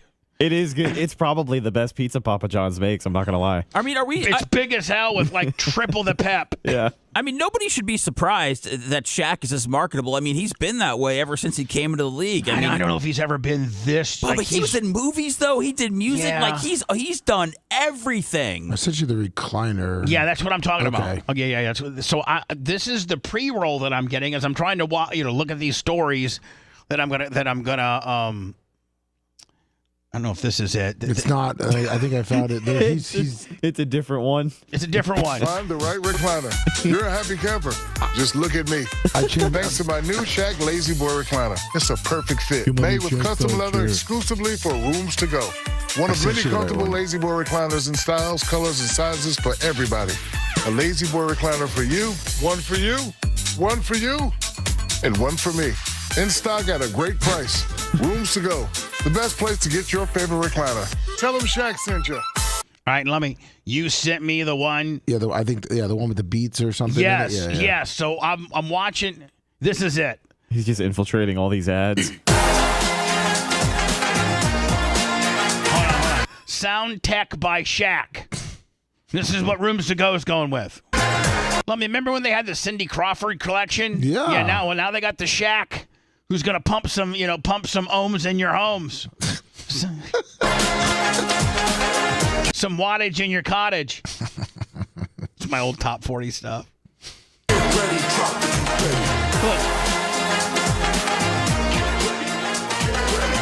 Check out Sound Tech by Shaq exclusively at Rooms to Go. Experience immersive sound, triple power reclining, and more. Only now available in two colors. Learn more at roomstogo.com. Sound Tech. Thank you, Shaq. Thanks, Shaq. No problem, man. I'm going to get you the best bass I can, man. Here we go.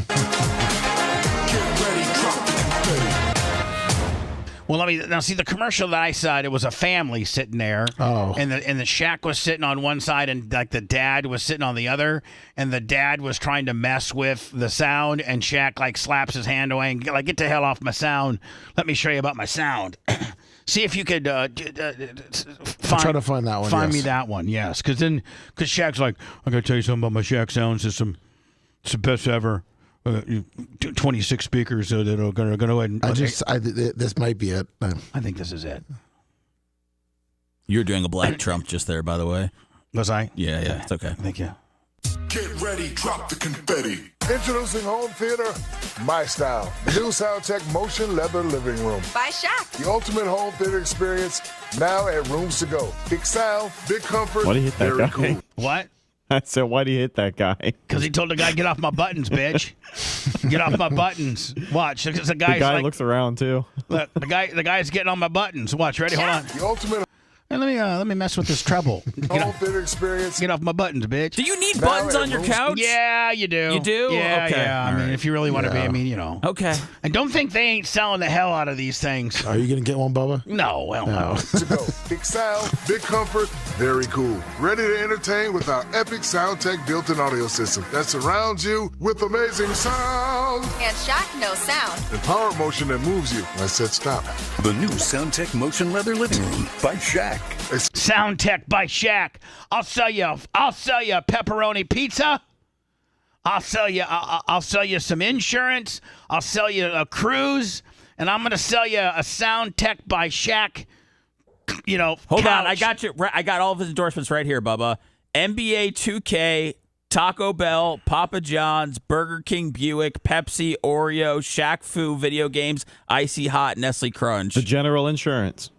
He does the General commercials. Have you seen those? Oh, yeah. I don't think he's above putting his name on anything. Oh, he'll do anything. He's done a sleep apnea mask, a power balance bracelet, a sugar substitute, quick sticks for glucose.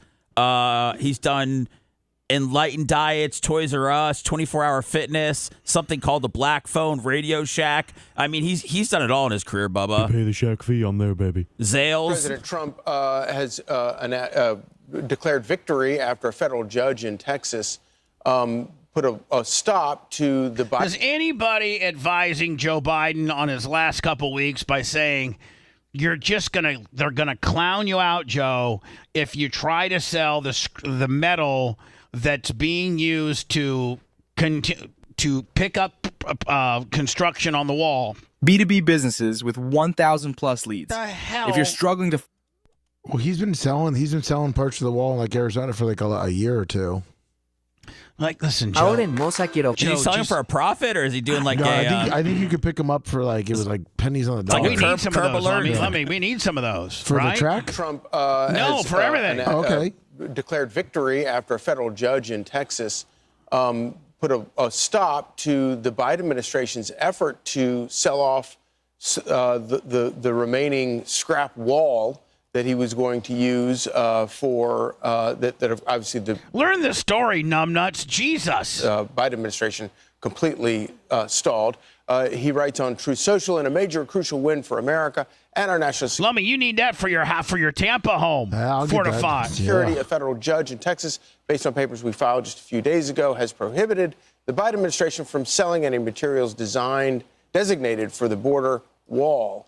That has been wrecked by Biden and his cronies, and which I'm going to rebuild in order to protect our country from violent migrant crime, fentanyl smuggling, sex trafficking, terror attacks, and other heinous nation-ending disasters.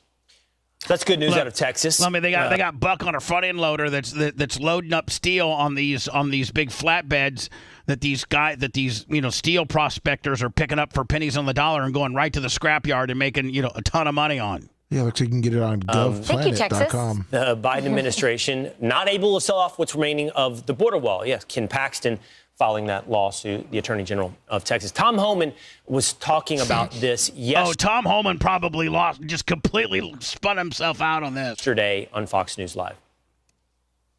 It's disgusting that they're going to take that border wall. Does Tom Homan have his own office and like a bedroom at Fox, and they just come wake him up when they want him? Yeah, he shares it with Hogan. I think he does. You just said we pay top dollar for, and selling it for pennies on the dollar. Now we got to rebuy it. It's ridiculous. However, a little bit of good news. One of the companies actually reached out to me, willing to give us that border wall products back at what they paid for it, the pennies on the dollar, giving us back for the same price. So I think Ken Paxton, the AG in Texas, took immediate action. I know I've been working with Lindsey Graham, taking immediate action. So right now I think we got them stopped. But it's insulting. They wait 4 years just before we take control to sell a main piece of our plan. Yeah, that's not a good look. Just go out, Joe, and don't sell the wall, 2 weeks before for scrap pricing, 2 weeks before you're going out. Yeah. That's just not a good look. And to secure that border. Yeah, we had Chuck DeVore on earlier, and I talked to him about the wall. And one of the things that is so shocking when you go to the border is seeing piles of border wall rusting on one side, people coming across the border, and then massive protection around the detention centers where they're processing it. I also went to a center that was for unaccompanied minors. And I'm telling me, look at all that wall. Telling you Alcatraz is not more protected than, this. I mean, prisons are not more protected than this. The Biden administration did everything they could to make sure you did not know anything about the children that were coming across the border. Now, how effective is that wall when you can just go right through it or walk around it? Just might as well knock it all the way down. 100,000 that were missing. That remain missing, and the horrors that they went through, rapes, little girls loaded up with birth control pills because the parents who sent them on this journey alone know that they're going to be raped. The number of tragedies that happened to them, and one of the people that has been, I think, a real hero in this. First of all, the group, the Texas Department of Public Safety, the DPS, but specifically Lieutenant Olivares, who has made it because he's a father. And he's all right, so this is the story, Lummy, that I was trying to get to before they gave me all these other pre-rolls. So it looks like they were selling for $5. So, hold on, the story right here that I'm talking about? Oh, no, I was saying the border wall. I found the auction. Smugglers abandoned 2 migrant children. What do you do here? Even if you're listen, I'm the most, I'm Johnny Maga, I'm Maga Mike, and you don't belong in here, and this. It's tough, man, when you got smugglers abandoned 2 migrant children at the southern border of Texas this week, fleeing back to Mexico as Texas authorities came to the little girl's rescues amid continued concerns about the numbers of unoccupied minors crossing the border. The Texas Department of Public Safety said that its troopers had received the 2 little girls, who are 5 and 9, after the smuggler had abandoned them and fled back to Mexico. The girls from El Salvador carried only a note with an address and a phone number and where they referred to I guess they had like here are the two girls, and they have like maybe a note where they maybe were going to try to go to somewhere in America. I don't know. Did their parents send them here for a better life? I don't know. Or were they trafficked? And then the guys got cold feet once they got to the border and just left. Like, there's so many things that you don't know. And I don't know that you can ask them because they may not know. The kids might not know, right? Yeah. I mean, they may not know that our mom and dad sent us or our mom and dad was with us until, I don't know. The incident taps an ongoing concern about unoccupied migrant children crossing the border, with numbers increasingly significantly during the recent migrant crisis. There have been a number of incidents of abandoned children being rescued, often with phone numbers or addresses of relatives written on a paper or stitched to their clothing. When children arrive unoccupied, they are transferred eventually to the Department of Health and Human Services and released to sponsors in the U.S. Okay. I mean, I'm for that. Listen, Pedro and Juan and all these undocumented adults that are trying to get in here. I'm not necessarily for that, but for these kids that they just throw up to the border, I'm all for, having a sponsor. Like they said, they go to U.S.-based sponsored, families. I don't think you can send them back because you may not know where they came from. I wonder what does sending them back actually mean? Because you just tell them to start walking back. Yeah, that's what I'm saying. Like, what's the process of sending them back? I would try to find their parents, and if that is the parents ain't answering the phone when it says U.S. Department of Homeland Security on their cell phone. It's not like the U.S. is going to come yoke them out of wherever they came from. I think that I don't know, whatever. No, what I'm saying is I don't want them in our country either, but I don't know that you can re-release them into the unknown, right? I mean, once they're here and they're at our door and they're alone. I mean, I don't know that you just turn them around and say, listen, kids, you head back the other way. I don't know. A kid's a kid to me, but I understand that, brown children, a lot of people don't want them in here. So I'm going to help out. What are they, 9 and 5? 9 and 5. Yeah, I'm going to try to, make sure that those kids' lives aren't, completely damaged from whatever their parents or Coyote just put them through. Right. And, and maybe having, like they said, we have a sponsorship. This holiday season, thousands of migrant children are not spending time with their families. The number of unaccompanied minors has surged under the Biden administration. I think we should go arrest their parents that did this to them. But they're obviously probably not in a territory that we have jurisdiction. Probably not. Administration's watch, with thousands of them unaccounted for. Correspondent Brooke Taylor is live in Dallas. I think, we should start junior soccer teams and have one hell of a team. Pee-wee soccer. I mean, Seth, the soccer's their native sport down there. Yeah. We'd be good as hell, would we not? Just soccer only? Yeah, well, whatever. With that Hold story. on. Good evening, Brooke. They're probably pretty damn tough, right? I mean, they've been walking and they're probably pretty resilient. And appreciative. We need to let these kids in and get them trained up. Hi, Mike. Incoming border czar Tom Homan says President-elect Donald Trump gave him 3 priorities. I hate to be creepy, but she's pretty attractive. Is she not? She is. He laid it out pretty clear. 1 is securing the border, then running deportation operations, and lastly, prioritizing finding these missing migrant kids. You may remember this video last month. It went viral. Just heartbreaking. The sight of a young 2-year-old girl alone. Two. You can be the biggest dick ever, but send her back blindfolded. At the border, she had nothing but a piece of paper with a phone number. It is a sight just too familiar. You piece of shiz parent to do this to your kid. To abandon your 2-year-old with a piece of paper. Oh, my God. Familiar to Border Patrol agents and Texas state troopers. A few days ago, troopers encountered this 11-year-old boy from Mexico in Eagle Pass. Now, tens of thousands of kids. That would be a good rock picker. Oh, yeah. Oh, man. Start him young. Mm-hmm. Just like this. They get transferred to the Department of Health and Human Services. Then they get released into the U.S.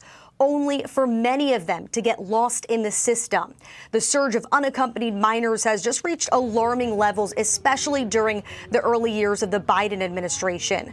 According to an Inspector General report from earlier this year, ICE lost track of at least 32,000 minors who failed to appear for their immigration court hearings. 32,000 minors. And you know what?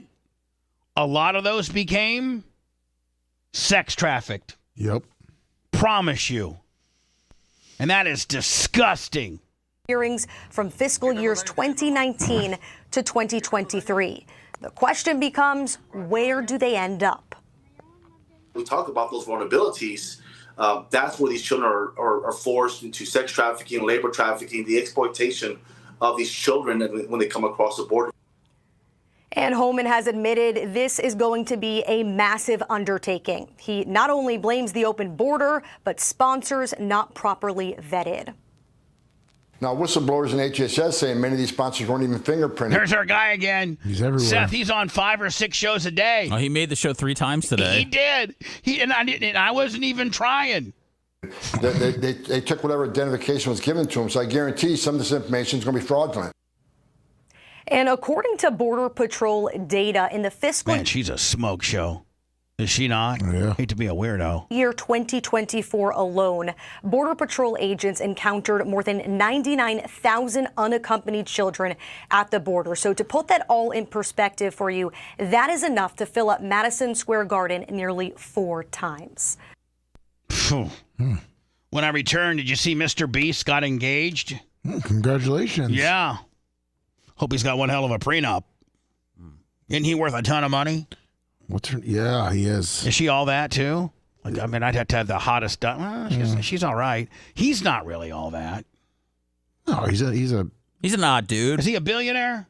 He might be getting there. We'll do that next.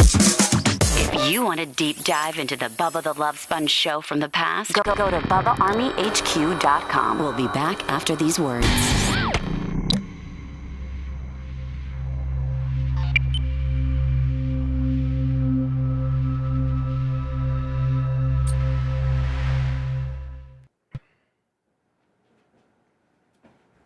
Could be $1 billion.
We're making sure nobody crosses that fucking border the next 4 years. And if they do, you're gonna hear about it. Well, I don't think we shut it down altogether. There's some good people that need to get in here. We just gotta fucking screen them and get the good ones in here.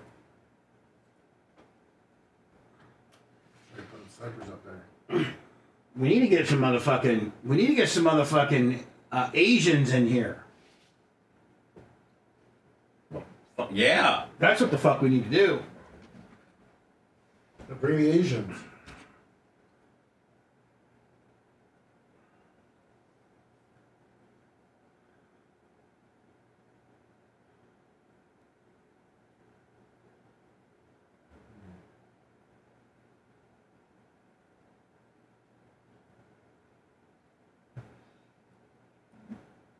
That's right.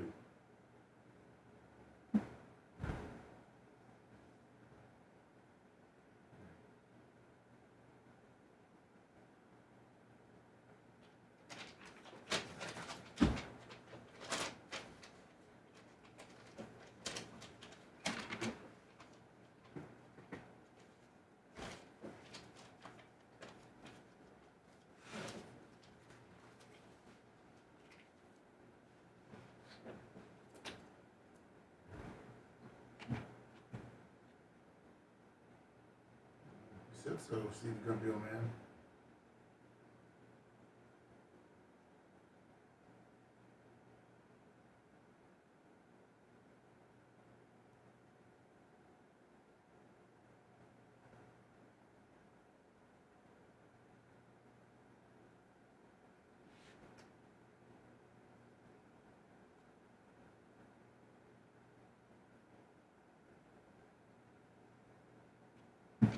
No thanks, straight from Canada. I think we're good.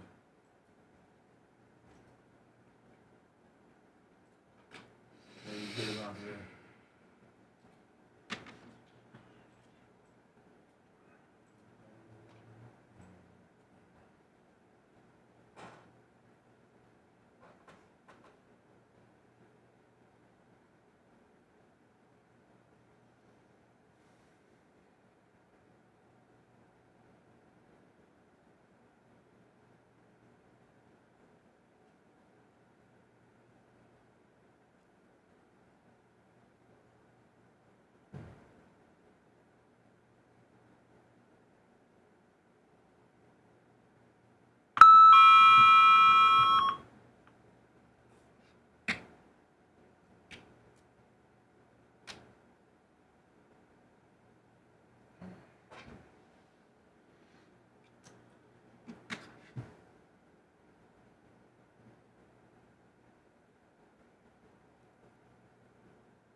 Let me, right after the show, we got to do our thing. Yes, sir.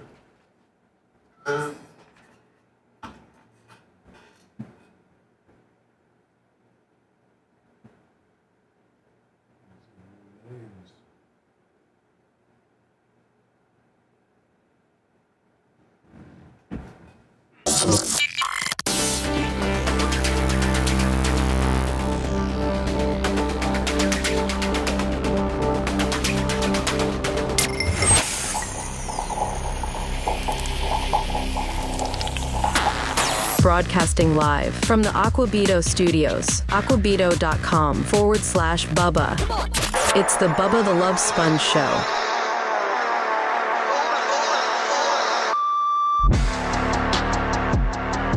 Johnny Castico, my man, Valpo, still slinging outlaw.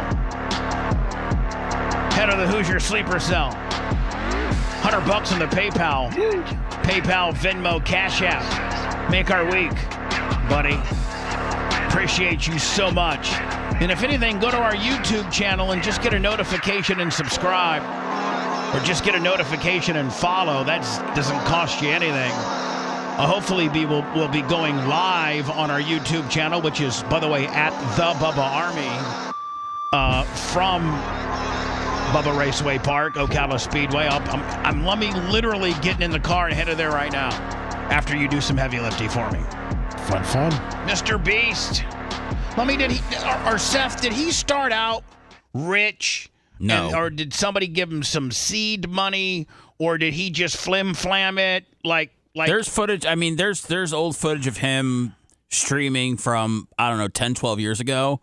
So, I mean, a lot of these guys that make it have been doing it for a while. I don't know what his first, big break was, or, what put him on the map, or what went viral. But I was going to say his first, I think notable thing that he did was, I used to watch it. He did a series called Worst Intros on the Internet, and he would go around to these really small YouTube channels who would pay for intros or would try to make their own based off of a template, and he would just roast the hell out of them. And he deleted that entire series because a lot of it was really mean-spirited. But, I used to watch his content back in... That was big while I was in high school, so probably my freshman or sophomore year, maybe 2015, 16. So that's how you just started like that? Well, he started posting videos in 2012. Yeah, so he had been around for a little while, but I think the first ones that really took off were those series of videos. And he's kind of the opposite of that now, right? He's not mean-spirited whatsoever. No, that's why he deleted it. It just wasn't a great look for his brand. He was talking about drinking bleach and stuff in the videos. Yeah, well, he's now officially engaged. He had the matching Christmas Mr. Beast sweatshirts. Oh, no. Him and his girlfriend, Thea, have been dating for 2 years, and he got on his knees and proposed to them. I guess they're getting married. I hope that he gets a Regina Hunter-type prenup, Lummy. Yeah. Please. Doesn't matter how much money you do or don't have, always get a prenup. Lummy, you didn't get a prenup, did you? No. You're in a better situation. She makes more money than you do. Yes, she does. Right. And it looks like his first viral video was him counting to 100,000. Oh my God! Did he really? Yes. Yeah, he do dumb stuff like that Summers, too. $100, and Sicilian Redneck, $20. Yeah, that was his first big. Yeah, wow. 200,000. Lummy, what are you doing this weekend? Going to 100,001. Go to our and banging 102 dude for breaking that record. That's for you, and Lummy will count them. Okay, awesome. Move the line along, Lummy. Go to our YouTube channel sometime this weekend. Watch some stuff. Join, subscribe. It doesn't cost nothing for the joining. And we will see you on Monday. We appreciate you, Johnny K, and all the rest. Hierarchy. Have a great weekend. Thanks for letting me finish. You've been listening to the Bubba the Love Sponge Show, starring me, Bubba the Love Sponge, co-host and show historian, Lummit. It's Seth, co-host and president of podcasting. It's Brian Matroni, king of counter programming. Rhett, the filthy ginger video editor. Yeah, back here wiring up. It's Mini Macho. The BRN agent, Thomas Buttoned Up Bean. Co-host, Dr. Dan Diaco, Esquire of Council. Co-host, J. Diaco, Esquire, the Spitting Cobra of Council. Now, time for the legal disclaimer. Exactly. The Bubba the Love Sponge Show is intended solely for the enjoyment of our listening audience. Any rebroadcast, retransmission, or other use of this show without express written consent of the Bubba Radio Network is prohibited. We must dissuade him of this delusion. Until next time, always remember. I'll repeat hello. I'm back.